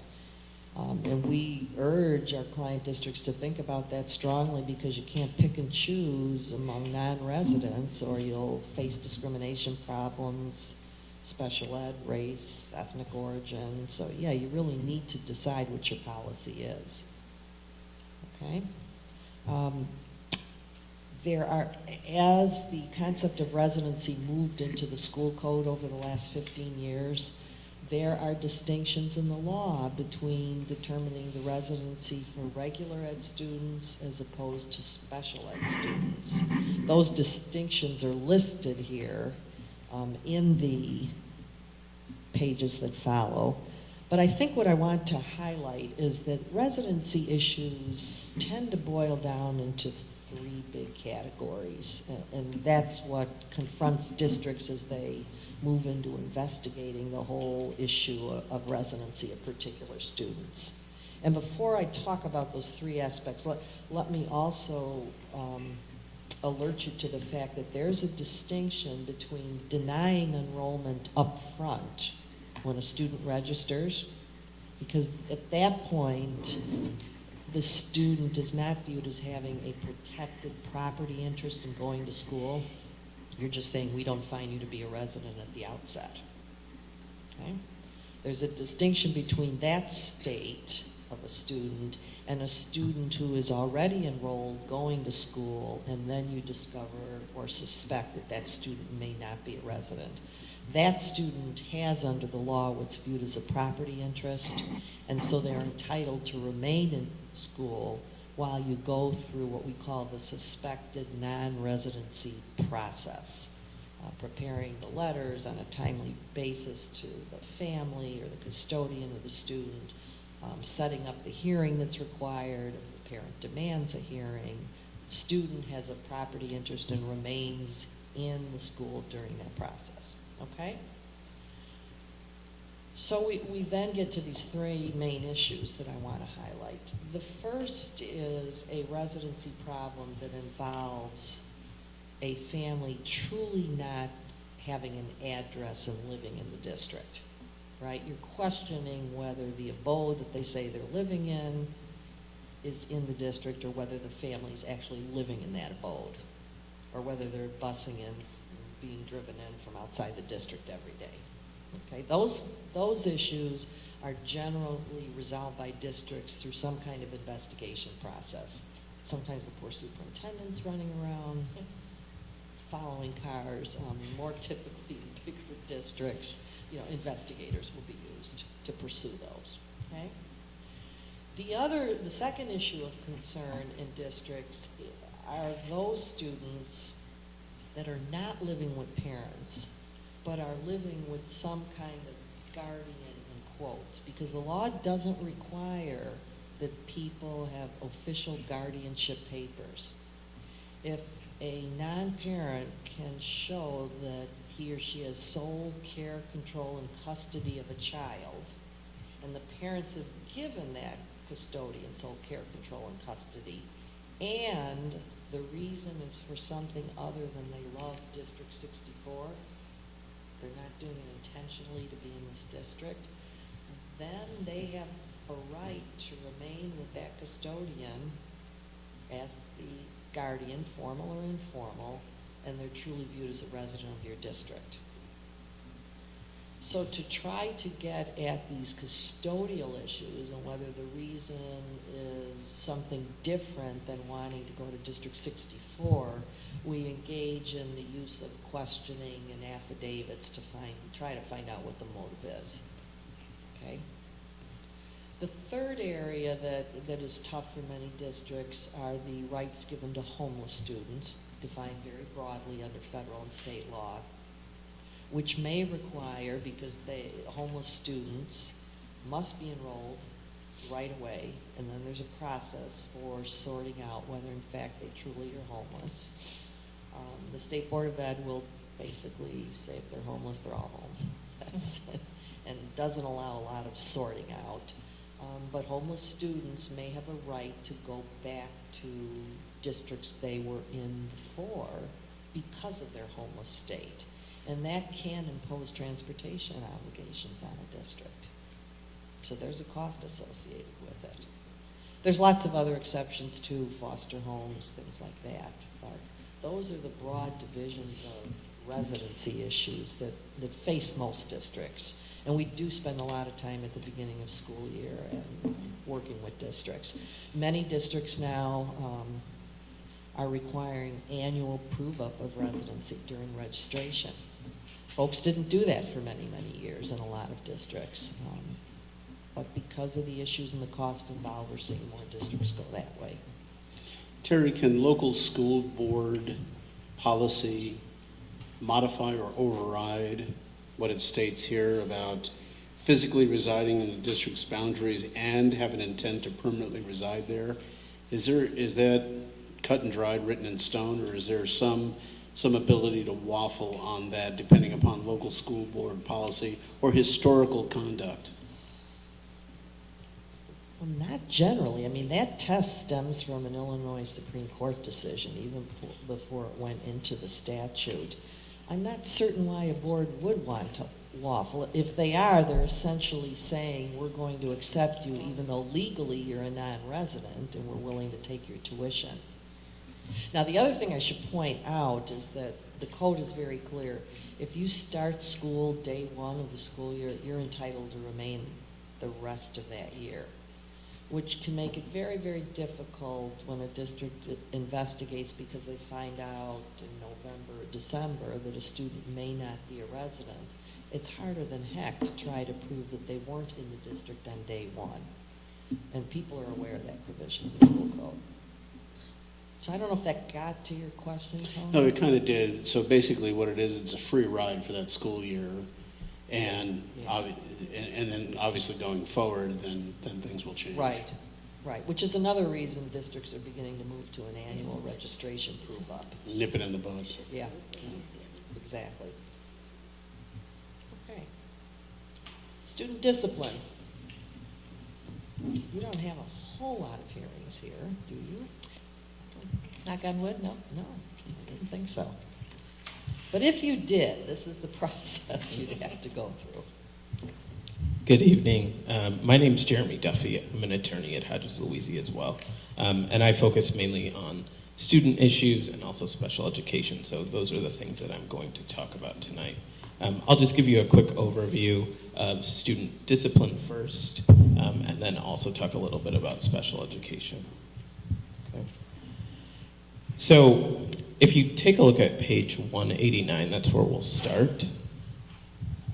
I want to focus very quickly on student discipline as it relates to students that are not special education students, because there is a strong distinction there. There are separate laws and requirements for students that qualify for special education. So I'll focus first on those students that do not qualify for special education services. So this is your typical general education student, and we'll just kind of walk through this process. So let's say a student that's in general education commits an act of gross disobedience or misconduct. If you take a look at this, gross disobedience or misconduct is in quotation marks. And if you also take a look at your school district policy on student discipline, gross disobedience and misconduct are clearly set forth. And so there's a number of indicators as to what specifically is or is not gross disobedience or misconduct. So it's important to keep that in mind because the school board policy will actually govern whether or not the student committed an act of gross disobedience or misconduct. And if I could jump in for a minute, the reason that's so critical and why your board policy really needs to keep up to date on the definition of what you consider gross disobedience and have it aligned to whatever your student parent handbooks list is that constitutionally, students who are going to be deprived of an education, right, thrown out of school for a period of time, have rights under the Due Process Clause of the 14th Amendment. And while we commonly hear of what we call procedural due process, what process we have to follow, which Jeremy will be discussing, there's also a due process concept known as substantive due process.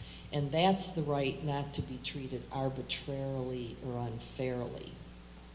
So if you don't define what constitute bad acts for your students, you essentially are treating them arbitrarily because they won't know what act can be punished and what act will not be. So that, again, emphasizes why your board policy and handbook definitions of these bad acts are so critical, because you can be hauled into federal court for a violation of this concept of substantive due process if these things are not well defined. That happened to districts maybe 15 years ago when they had all these anti-gang policies because gang involvement was not defined.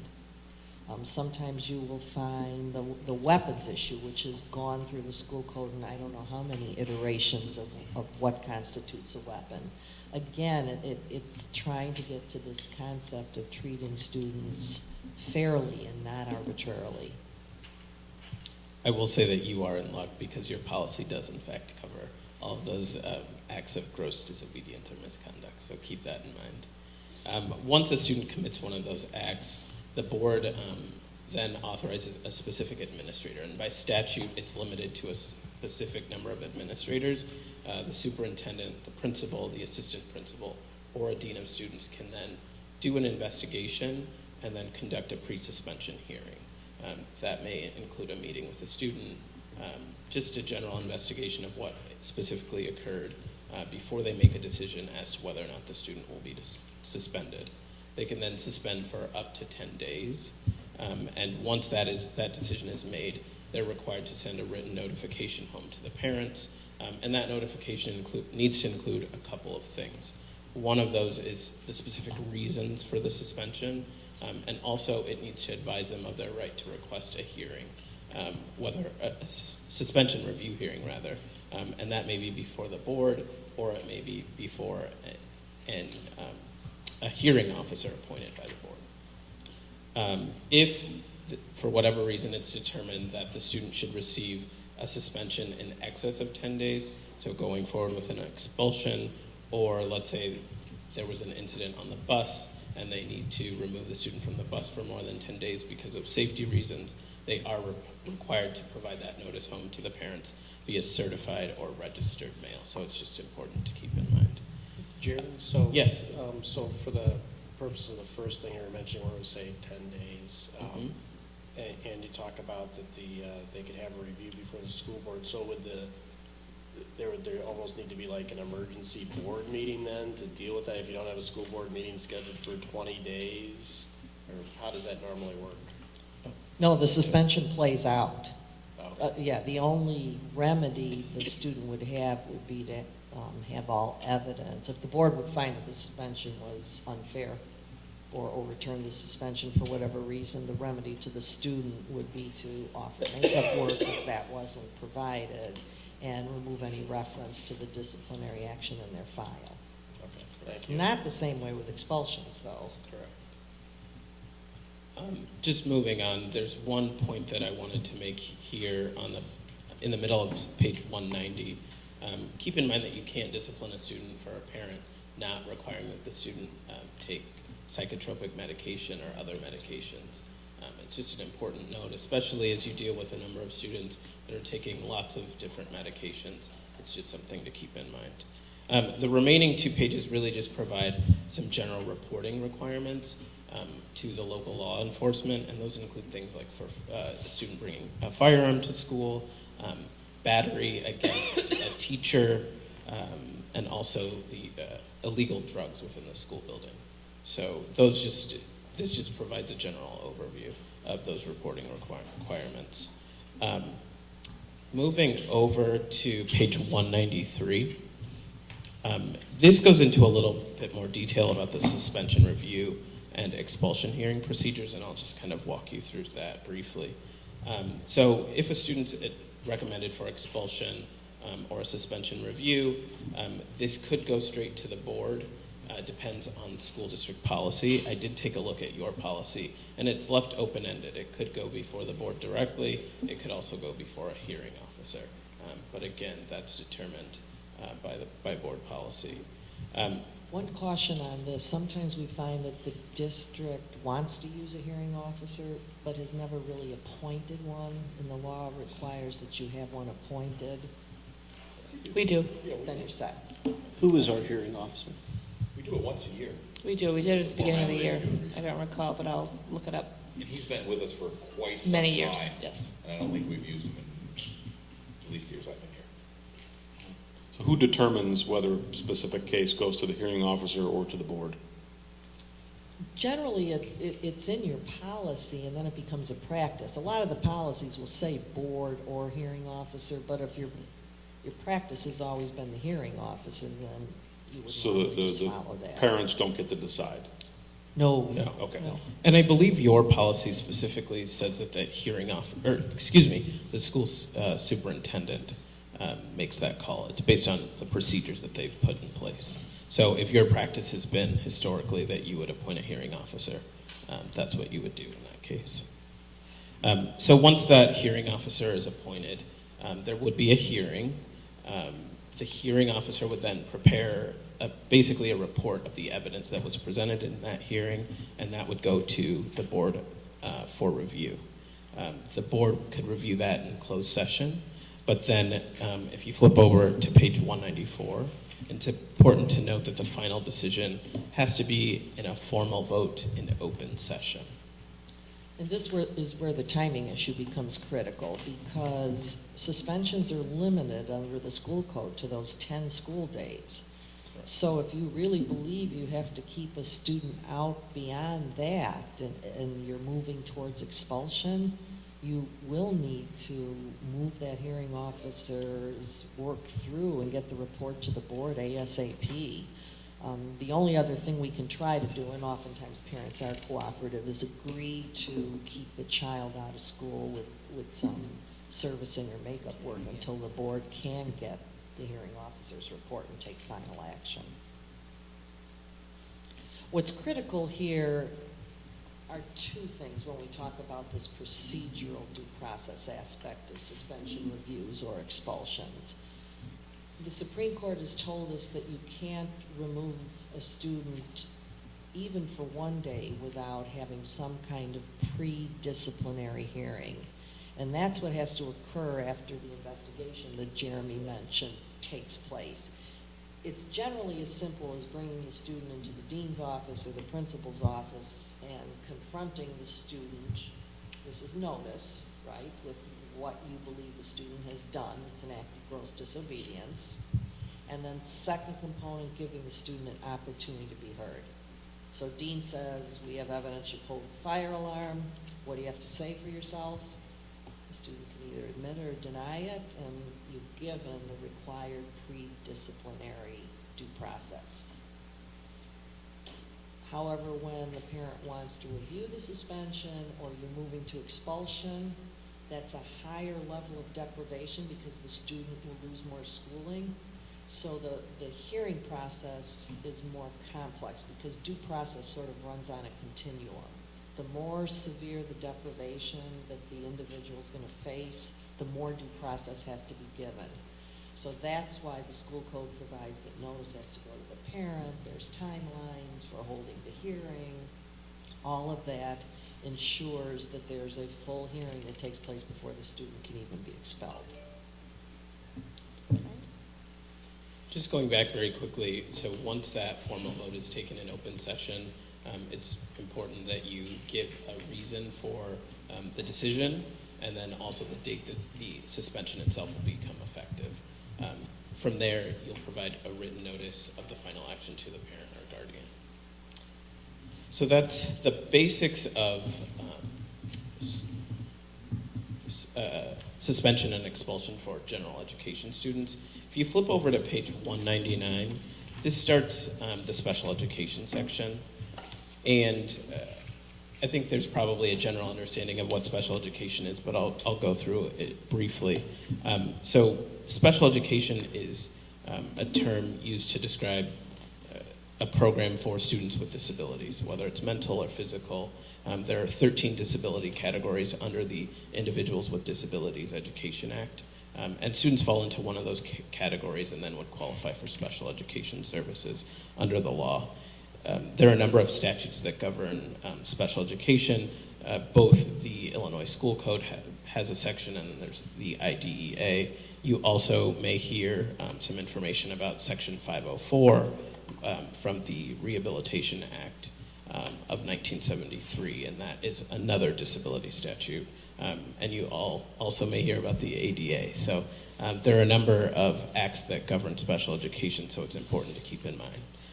What are the district's obligations with respect to special education students? It's basically to make sure that the special education student receives a free, appropriate public education. We call it a FAPE. We hear this term all the time. FAPE is what you have to provide to those students. So FAPE, if you look at the bottom of page 199, there's a landmark case called Rowley, and that's really where this is explained. But a student's individualized education program developed through the procedures must be reasonably calculated to enable the child to receive an educational benefit. So if the student's receiving an educational benefit, essentially you are meeting the requirements to provide the student with FAPE. And that test was important because in the early days of the special education law, people argued that FAPE entitled the student to the best education possible, which really would up the ante on the extent of services that you would have to provide. So this case, Rowley, has really become the standard on which you decide whether a district can successfully defend itself when a parent or family is charging that the district is indeed not providing FAPE. And one of the things that I often hear in the special education circle is that the district isn't required to provide the Cadillac of services. They're required to provide the Chevrolet. So if you think about it that way, that's your standard. And so if you're providing that Chevrolet to the student, it's not about maximizing their education, but at least providing them some form of benefit. So keep that in mind. Who receives special education? Students qualify from the age of 3 up until their 22nd birthday. So through the day before they turn 22, they do qualify for special education services. It's important also to keep in mind that the district does have child find requirements, and this means that the district needs to have procedures and policies in place to actively identify students with special needs. Could I ask a question on that, Yes. that age thing, Jeremy? So for our district, since it just runs through 8th grade, how does that work? I understand if you're at the high school level, they can stay until they're 22, but for our district, does someone naturally pass to a high school district at a certain age, or? Yes, they do, and there's statutes that govern that. I believe. Okay, I don't need to know the details. Okay. I guess. But it's like, just- it's 15 or 15 and a half. Yeah, that's what I wasn't sure on. It's one of the two. And then the student would automatically go into So high at school. 15 and a half, if they were in junior high, they would just advance. Correct. So the other point that I think is important regarding child find is that there are a number of avenues that the district goes through to actually identify students with disabilities. One, the district will have standard procedures, so students that will be turning 3, so that they can identify those students. There may be outside agencies that would also let the district know that a student needs to be evaluated for special education. Staff should also be considering whether or not a student requires special education related services. So a teacher that has a student in the classroom may notice that a student is having some difficulty and make that recommendation. And then you may also have parents that would also come in and request an evaluation for their child. So just important to keep those things in mind. With respect to FAPE, again, I already covered this, but the student just needs to receive an educational benefit. And with that, the student should have an individualized education program that is specifically designed to meet that student's specific needs. So it has to be tailored specifically to that student. So getting down on page 201, there's a section entitled, What if a parent disagrees with a school's special education decision? And this is a really important area because this is where due process hearings come in. If parents and the district cannot agree on the student's individualized education program, their services, things like that, the parent or the district can file for due process. So let me talk a little bit about due process specifically. A hearing officer would be appointed, and that impartial hearing officer will hear the dispute between the parties. In the very beginning, once that dispute is filed, or once the complaint is filed, the parties have about 30 days to resolve the issue. They can go have a resolution session, or they have a meeting with the IEP team. There's also an opportunity to go to state-sponsored mediation. After that point, the parties begin to prepare for a hearing that's essentially like a trial, where both parties will put on evidence. There will be a number of people that will testify, and then the hearing officer, within 45 days after the 30-day period for the resolution, the hearing officer will issue a decision regarding the student's special education program. From there, that decision is appealable into state and or federal court. So that's important as well. Were you going to say something? I was going to say, Jeremy, you might want to distinguish the IDEA provisions and the eligibility for IDEA from the broader Section 504 and some of the other health plan issues. Yeah, so that's actually a very good question. One of the things that it's important to understand is the difference between that Section 504 plan and the IEP. Let me start with the IEP. Under IDEA, as I mentioned, there are 13 disability categories. A student has to qualify for one of the disabilities that falls into one of those 13 categories, and they also need to require special education and related services. So essentially, they need the services of a special education teacher to qualify for special ed under IDEA. For a Section 504 plan, they look at disabilities in a much broader way. And so there are a number of disabilities that can qualify for a disability under Section 504 that don't qualify under IDEA. With that being said, if a student does not meet the requirements for an IEP, they may still qualify for a Section 504 plan.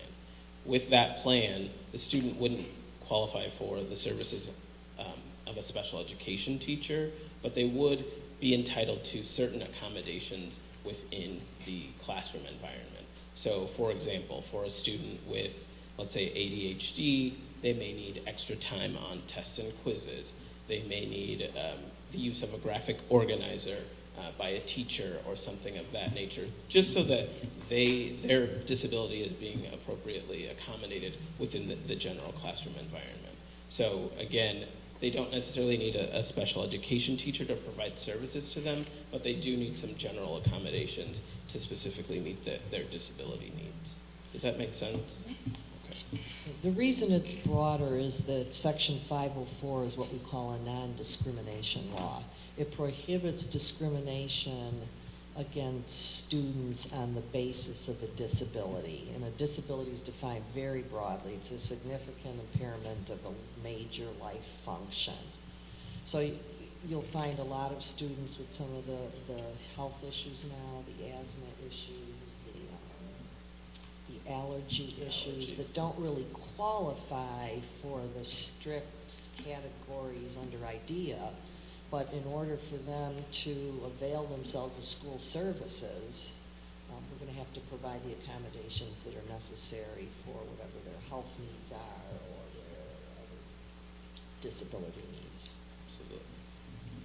Thank you. So on page 202, there's a section that starts in on disciplining special education students, and this is an important distinction because it is different for students with disabilities. The major difference is that in situations where a student is going to be disciplined and removed from the educational environment for more than 10 days, or in cases where they have exceeded a 10-day window. So a student with special needs is given 10 days where they can be suspended without any penalty or without any provision of services. After that mark, there has to be what is called a manifestation determination, and it's a meeting that is held to review whether or not the student's conduct was a manifestation of the student's disability. Based on the outcome of that decision, the student can be suspended or they may not be able to be suspended. One of the things that often occurs at that meeting and should definitely occur is actually that it may warrant the use of functional behavioral assessment or a behavioral intervention plan. And those documents should be updated and reviewed to reflect the student's individual needs. And so the team will meet, they'll review those documents, and then make a decision as to whether or not the student can be disciplined or actually removed from school at that point. There's another chart a couple of pages over that I can go through that gives maybe a better explanation of that. If you take a look at page 207, it discusses discipline of the disabled student. And so it provides the relevant legal sections. But again, it walks you through the process. So a student commits an act of disobedience or misconduct, gross disobedience or misconduct. And again, you have 10 free days. So those 10 free days, the administrator can suspend the student for up to 10, and that's cumulative days throughout the school year. After that, there become some other issues. But before I get to that, there's just a couple other things. If the student's conduct involves drugs, weapons, or severe bodily injury, the IEP team can look at an alternative education placement setting, for up to 45 school days. They can, or if the student is a danger to themselves or to others, the district can ask the hearing officer to make that determination. So those are important options to keep in mind. But if you flip over to page 208,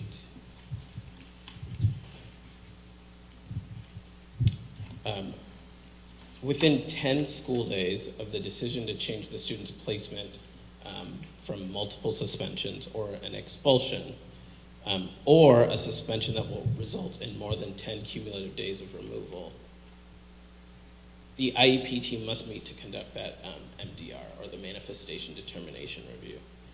At that point, again, you'll develop the functional behavioral assessment, and you'll review the behavior intervention plan, and you'll determine whether or not the conduct was a manifestation of the student's disability. If it wasn't a manifestation of the student's disability, you can recommend for suspension or expulsion. You can also just make a change to the student's IEP, or you can return the student to their current placement. So the current IEP would stay in effect, they would go back to where they are, and you'd move forward. If the conduct is a manifestation, you can't change the placement through the IEP process, or you can return the student to their current placement and amend the IEP just to amend it for their programming and services. And you would also definitely want to look at their behavior intervention plan and anything governing behavior. Yeah. This process describes the discipline and placement of a special ed student. Correct. Is this also the same process that it's applied to simply evaluation and placement of a special ed student, or No. only discipline? This is solely discipline. If you flip back a couple of pages, there is a chart here that outlines the evaluation procedures. Page 204 and 205 talks about identification, evaluation, and placement. So let's start on page 204. I mentioned this briefly, but there are a number of ways that a district may get a referral for a student to be evaluated.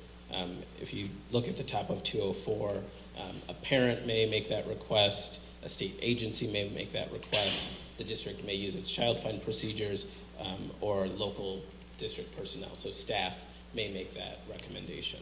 The district then makes a decision as to whether or not they will move forward with that evaluation.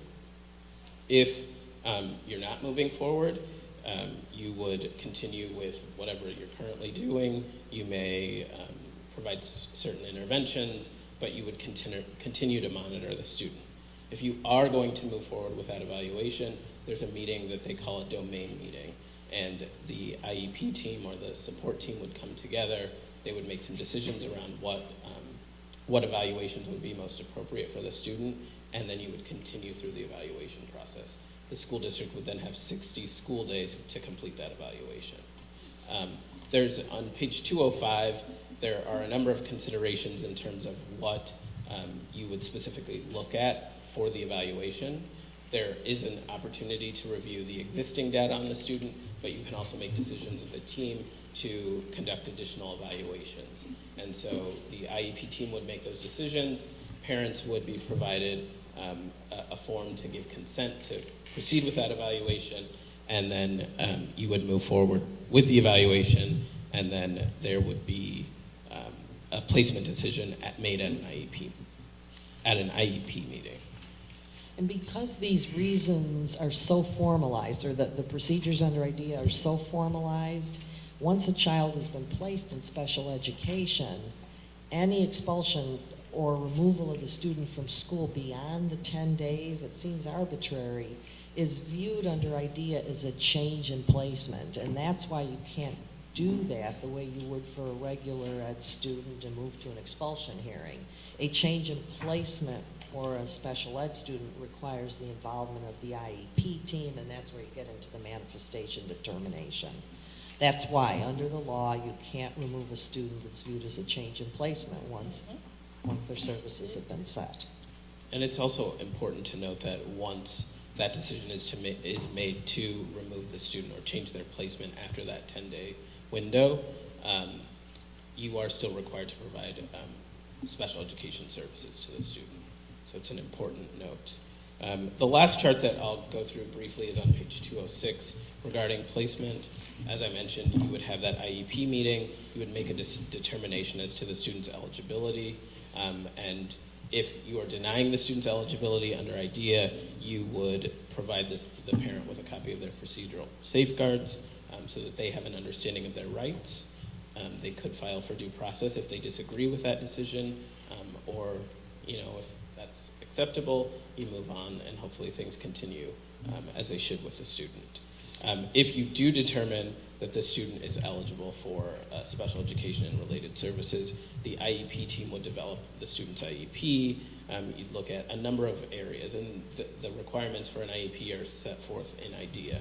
It's very specific, and most districts, this district has a document that they use to make sure that they include all of those required provisions. But you, especially in the case of a student that has discipline issues, for example, you'd want to make sure that you address their behavior in that IEP as well. You also may need to address transition. I know that for this district, the students move on to another district for high school, but it's important to address those transition issues, for example, with your students that are in 8th grade, because the law requires that they have transition goals in place once the student turns 14 and a half. Did you have a question? I did. I noticed here in several areas parental consent is required. At any point, if the parent decides, I don't agree with you, little Mary's just fine, you've got credentialed people who have extensive background into this area, and obviously their opinion may differ with the parent. And if the parent says, no, I don't agree with you, what does the district, what is their recourse at that point? So the district actually cannot file for due process if a parent revokes consent. If they revoke consent, you would stop services for that student, and you would continue to monitor them. Hopefully you can provide other supports to them, but a parent does not have to proceed with special education and related services, and they do have that right to revoke consent. So the downside for the parent, obviously, is if the child is being treated as a regular ed child and their behavioral issues, then the student will be disciplined, potentially suspended and Just as other expelled, students. just like a regular ed Exactly. student. But there's some effect to the other students in the class as well. Would there not be? There is, but generally speaking, you can't take that into consideration. The IDEA requires that you look you're focused on that student specifically and their individual needs, and that's really all that matters. And the impact in the classroom for a special ed student, after efforts at revising the IEP plan, doing whatever, have proved futile, then you have to look at whether a change in placement is potentially necessary. I guess that's the final solution then, right? But can parents disregard that and not give consent for that as well? For the evaluation, The the change in placement. Absolutely, they can fight that too. They can, and then So- they would file for due process. And that goes to IBE, or who does that go to? That's when ISB steps in. Parents would file a formal complaint with the State Board of Education. An impartial hearing officer is then appointed, and you would move through the administrative procedure as it relates to special education in the state.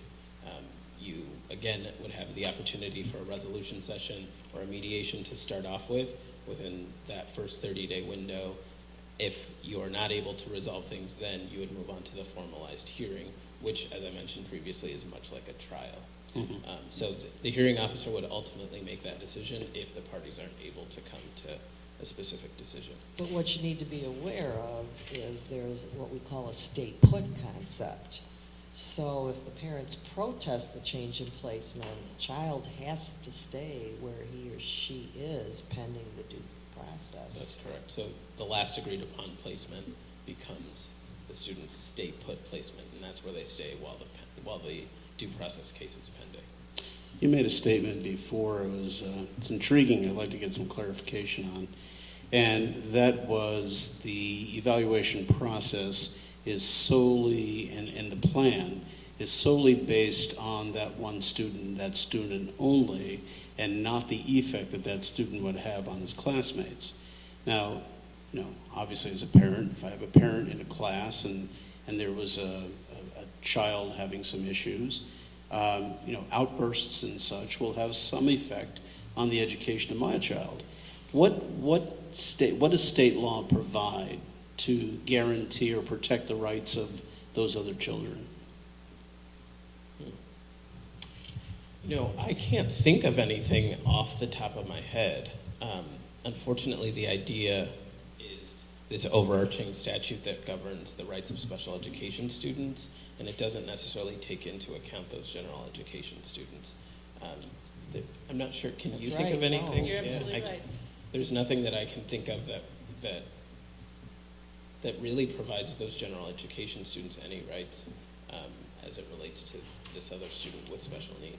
And if, Unfortunately. sort of on that same sort of idea, if there's a student like that and their parents have refused to have them, be situated in special education, then at the end of the school year comes, and that student's been a regular student then, can the district leave that student then, in that grade essentially, because if they haven't demonstrated academically that they're capable of moving to the next grade level? If the student is not receiving special education and related services, and they would be treated just as any other student. So if they don't meet the promotion criteria, just as any other general education student, of course, if your policy would be to retain, you could retain them just as you would any other student that does not have a disability. Okay, thank you. Tony, to answer your question further, we talked about this 9 months ago, is that the parents have the right to pull their child from school if they don't like what's going on in school. That's about all. That's about all it. that they have. Yeah. That's about it. Yeah, I kind of remembered that, but I was hoping there would be more, Maybe more. definition. Yeah. Right. Any other questions? All right, let's turn to personnel and the rights of school employees, and I'm going to page 125 in your handbook. I just want to make sure that you have a good grounding in the types of school employees you have in any Illinois school district system, because it's acknowledgement of the rights that defines what kind of processes do if you have an employment situation that may affect whether an employee remains with the district any longer. So let's start with your certificated employees. There's two broad distinctions. You have certificated employees, now we call them licensed employees under ISB's new licensing procedures, versus your ESPs, what the school code refers to as educational support personnel. Those are your non-licensed individuals. Now remember, people can happen to have a teaching license, but if the position they're working in is a TA position, then they are not viewed as licensed, okay? So with your licensed employees, we distinguish probationary teachers and tenured teachers. The term tenure in Illinois, if you read the school code, is not referenced very much at all. Instead, the term is referred to as continuing contractual service, because that's what happens when a teacher actually attains tenure in a school district. Their contractual service is viewed as continuing, which gives them, going back to the 14th Amendment again, a property right to continue in that job unless we can show through substantive due process that we have cause to break that continuing contract, okay?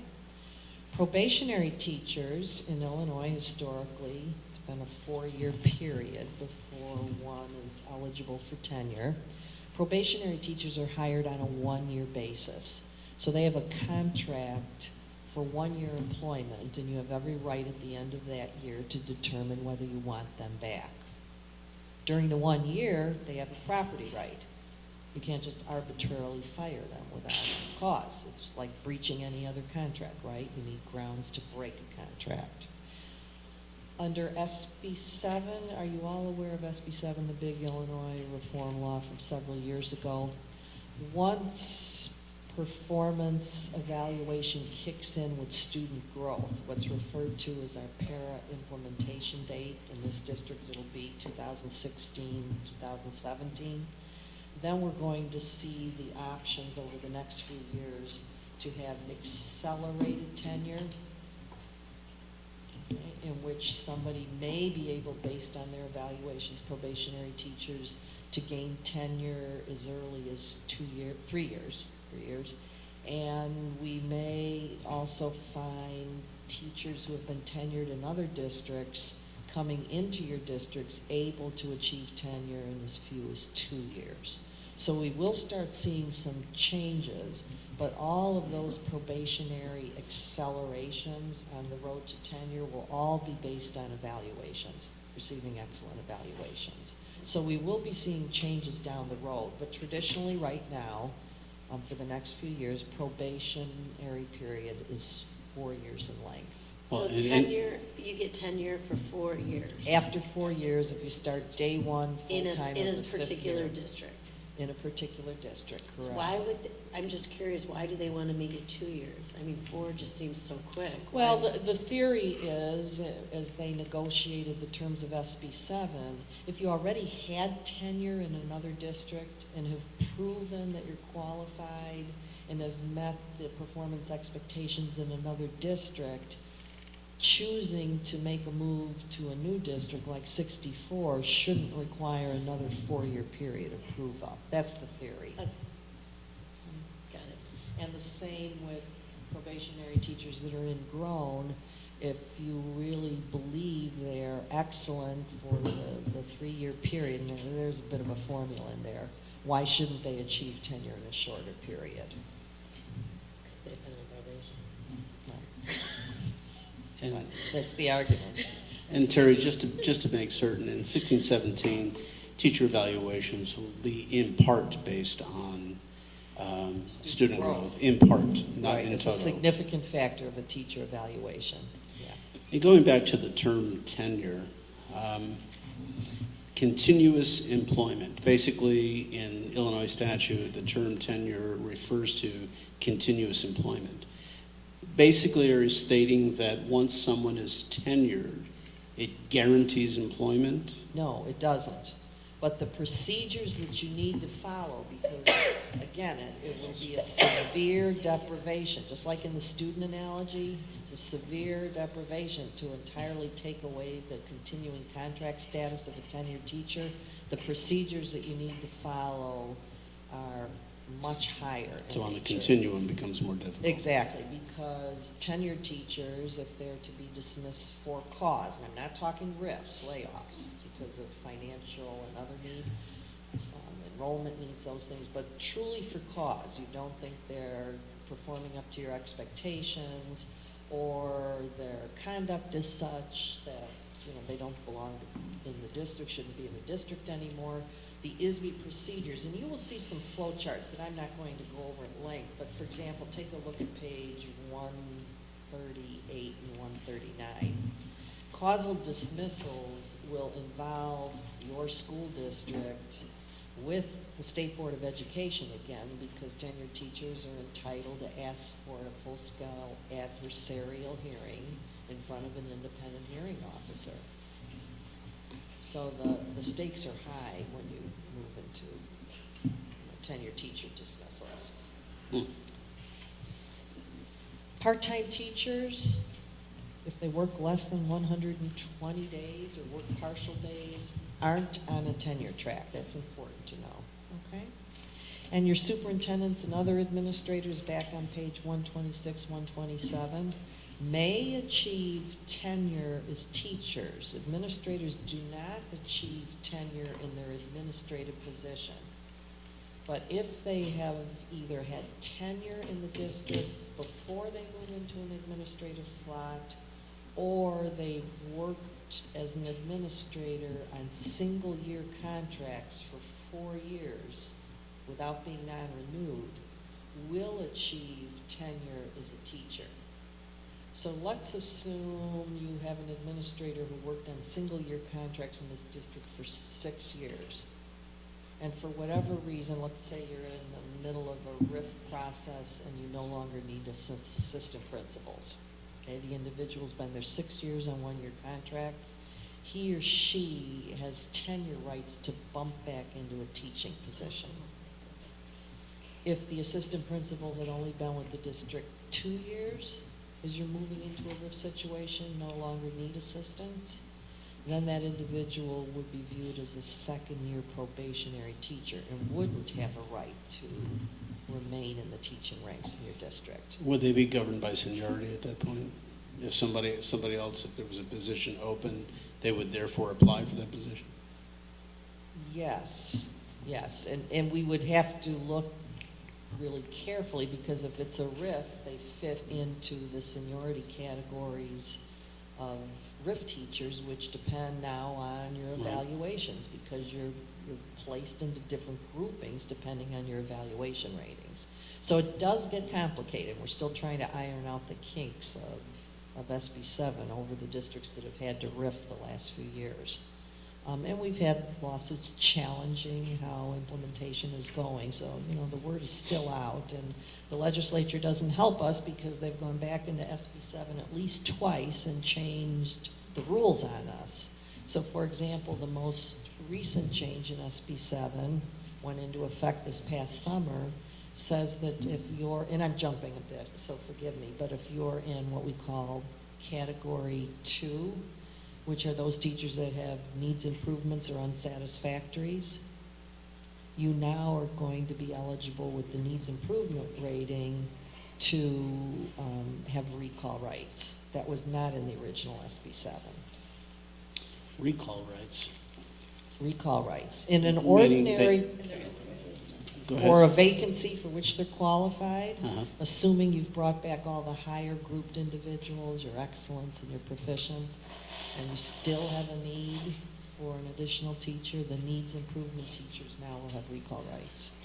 But needs improvement, to be needs improvement and not have a job, you would have failed your remediation.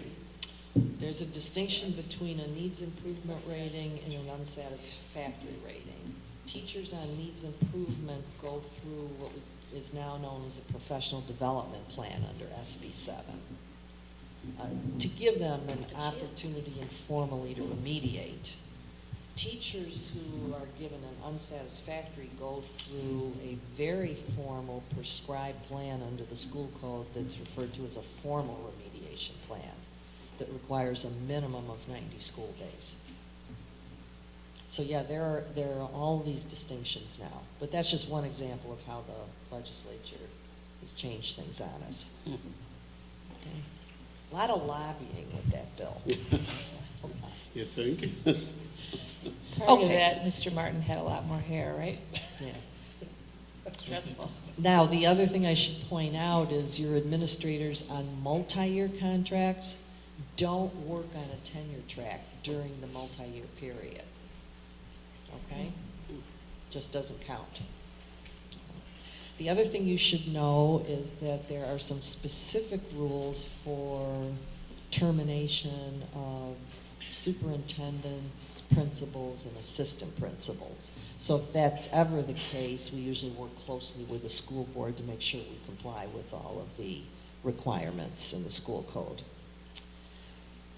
Okay, I think I hinted at it, but if you look very quickly, and I'm not going to spend a lot of time on the Performance Evaluation Reform Act, or SB 7, awfully complicated as I indicated, but I think you'll find some charts that can be useful to you, especially as every district in March goes into what we call the RIF period, even though it encompasses both layoffs for reduction in force reasons and your ordinary non-renewals of probationary teachers.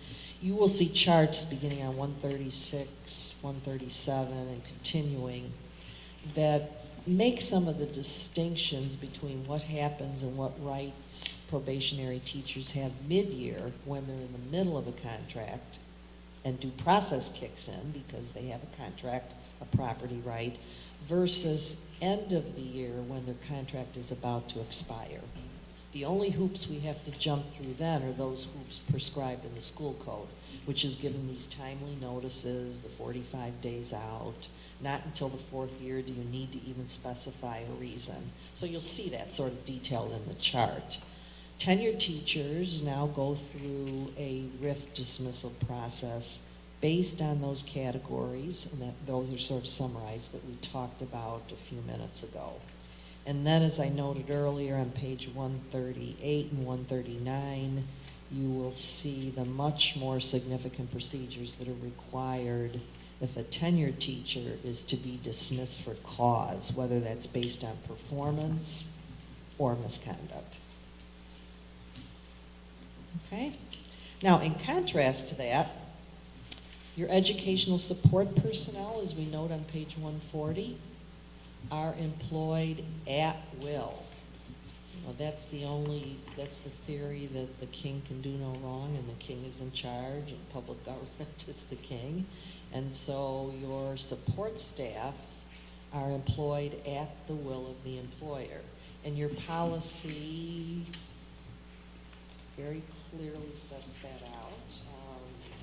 Policy 5:270, that your support staff in this district are employed at will, which essentially means they can be dismissed at any time and for any reason. And I'm going to caution you on that because those that are covered by bargaining contracts may have some causal language within those bargaining contracts that we would have to honor. So what we work with a lot of districts on is the support staff area is really confusing, and sometimes districts have inadvertently provided contract rights to the support staff without realizing they're doing it. So we tend to look at wording in handbooks to see if that somehow is slipped into a causal standard for termination. We look at statements that go out at the beginning of the year to make sure that the employment isn't sort of stated for the 14-15 school year, because we know that that has been a really confusing area. The school code doesn't deal with support staff in the same detail it deals with your certificated or licensed employees. And so I think we've picked up a lot of bad habits and undone what should be a very simple at-will employment status. So again, at-will employment means any time of the year an ESP employee can be dismissed, versus if there's any evidence that you've bestowed a contract right of any type, then we have to worry about due process again. Do we have a reason, and what kind of process will we give the employee? That's a very interesting concept, and I know that we have at-will employees. We also have contractual employees through the labor negotiations that we conclude. Have our policies, our district policies, and I hate to say contracts, but our employment materials with the non-contractual folks been evaluated, or is that an ongoing process, or in the near past, have they been evaluated to make certain that it still fall underneath the at-will policy? We believe we're fairly clean in this district in at-will employment, and that's the practice you've been following for quite a while. Okay. Yeah. The irony under the school code is that there are reduction in force procedures that apply to ESPs. And it's on a strict seniority basis by category. So if you need, for example, 3 less custodians, that category is reduced by the least senior. And from day one, your support staff have recall rights. So unlike teachers now who are in those bottom, well, now it's just the bottom group, group 1, of teaching RIF categories, evaluation RIF categories, they do not have recall rights, but your ESPs do, just by virtue of the statute. So if you'd have any vacancies in the next 15 months, they would be entitled to recall by inverse order of seniority. Is that the time frame, 15 months for all recall? Yeah, it's a year and a summer, right. But with ESPs, you can lay off with 30 days notice, and there's one exception for a 5-day notice if a student has moved out, and that's the reason you have the ESP employee employed, is to serve the student. 5 days notice is allowable. But generally it's a 30-day notice, and it's any time of the year. So unlike teacher refs, the notice goes 45 days before the end of the school year. So you would never riff a teacher in the middle of the school year. Support staff, you can. Okay?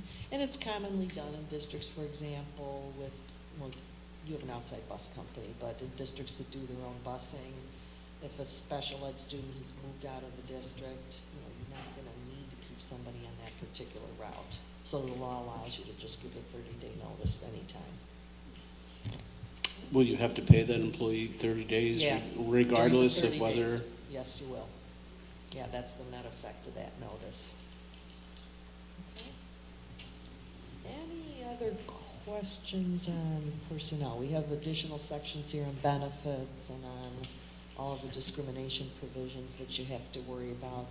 But if not, I just want to move quickly and make sure we're aware on page 50 of the ethics and conflicts of interest provision that directly affect board members.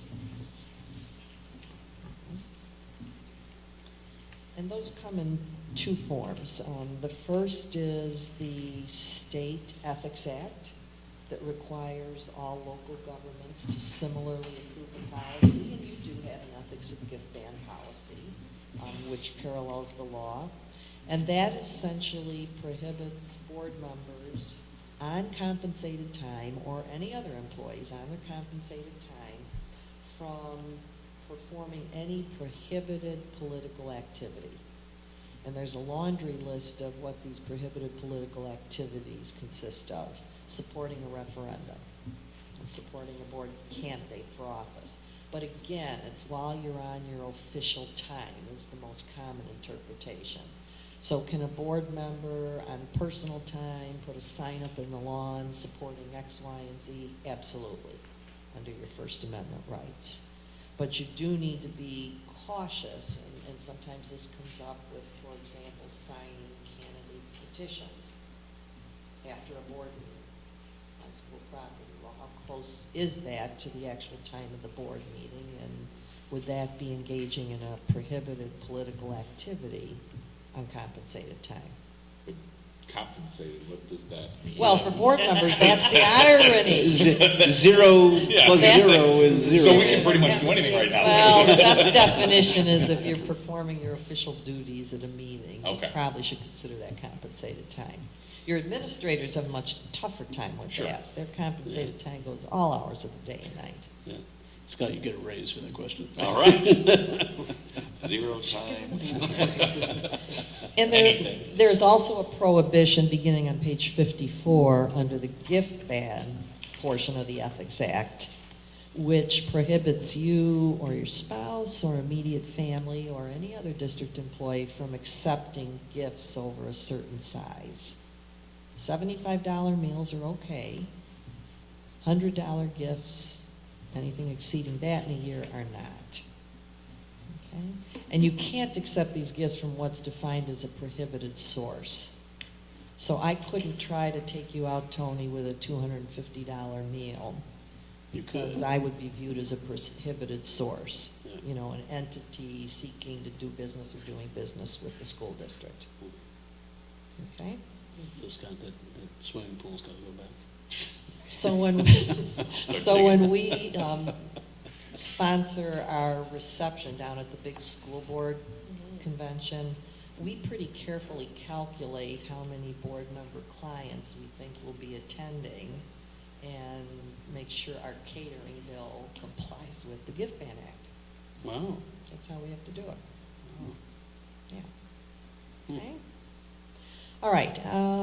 The other thing I want to point out, beginning on page 58 as we sort of wrap up, is that there are statutes, including a long provision in the school code, that prohibit board members from having conflicts of interest on various types of contracts for goods and services that the district is entering into.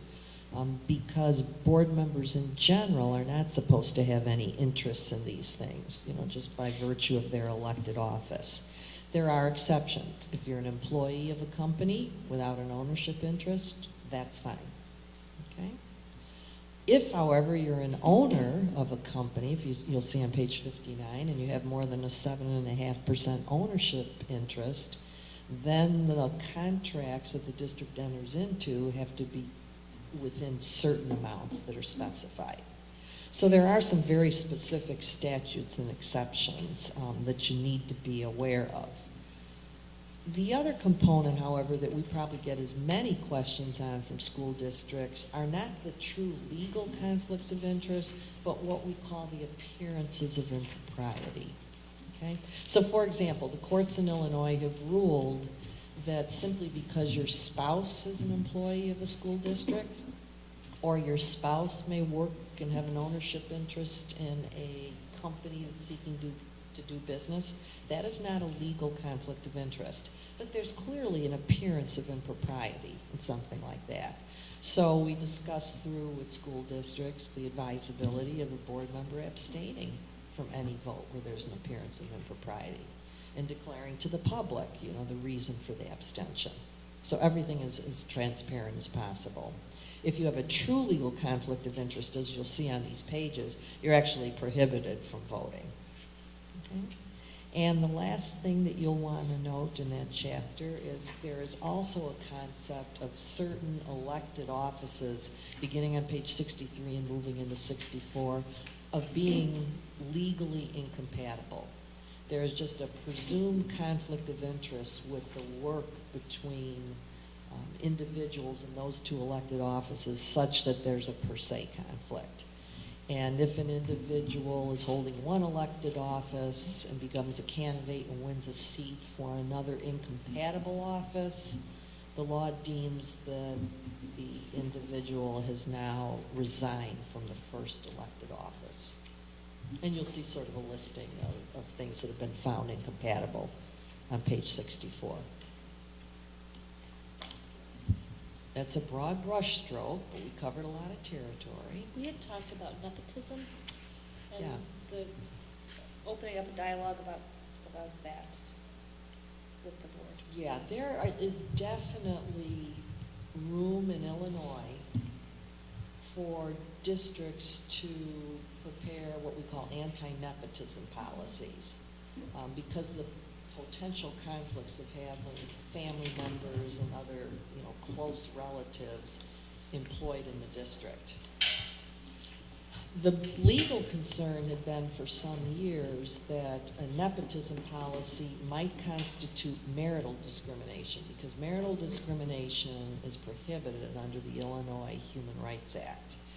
But court cases have indicated that marital discrimination doesn't necessarily encompass the concept of anti-nepotism.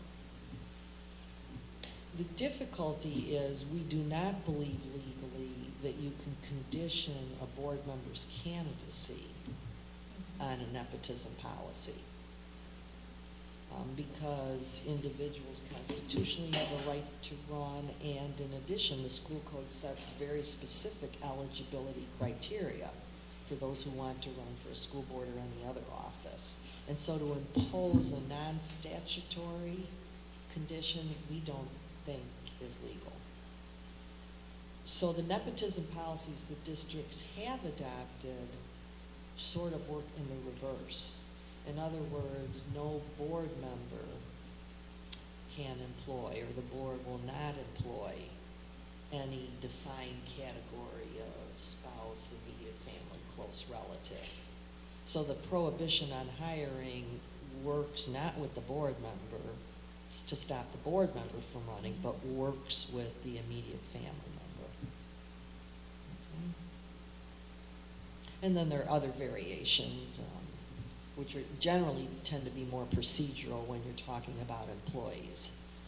Do you want married couples to work in the same building? You see potential conflicts that way, and you're certainly free to impose your own assignment restrictions from that standpoint. Questions? Were you talking as board members or more as teachers? Or both? I've covered both, I think. Okay. Yeah. Okay. And the other problem that we see, and it's really consideration, it's not a problem, but you need to consider if you're going to now adopt anti-nepotism policy language, whether you will grandfather, current staff that might violate the new policy. Most districts do. Okay. Any other questions? No, my head is hurting. But Boot camp's never easy. yeah, I do Great. appreciate your time and your. In fact, I kind of liked. I don't know how everybody else feels, but certain areas that you had spoken about tonight have become very, very relevant to the board in the past year and a half. Certain areas I would love to delve deeper into, perhaps not take 4 hours to do so, and your time is too valuable to come in for 20 minutes at a pop. But some of the things you touched tonight, we have lived with, we have dealt with, and it can be quite difficult.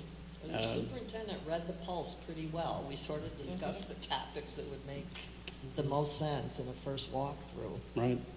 And I'm just hoping that by running through this, you'll be more apt to pick this up again, to refer to sections. It's very user-friendly, it's a nice print size. In response to our earlier conversation, do you have this electronically? Because as our paperless thing, this is a reference on our wiki page where all our board documents are, would be really helpful in a meeting where we could kind of flip That's to a it. great That's a idea, really Scott. I mean, we do have it electronically. Yeah, if Obviously. we send could it to possibly the. have it, I'd love to put it on that page as a reference with all the other documents we alluded to. Right. Yeah. Lawyers' fear is we know some of this is already out of date because of changes. Right. Yeah, put a Yeah. disclaimer if you like, but it's helpful for us because I might not bring it every meeting and I'd love to look at it. That's a when I great idea. Yeah. Yeah, I wonder if there's a format. You know how Apple automatically updates their operating system? I wonder, can you do that to documents, to automatically upgrade documents? Like the school code, when it's amended, you get a thinner version and then you get a CD with the updates, because that book is But does it automatically incorporate that to? She could just overwrite online. it. Yeah. There, yeah.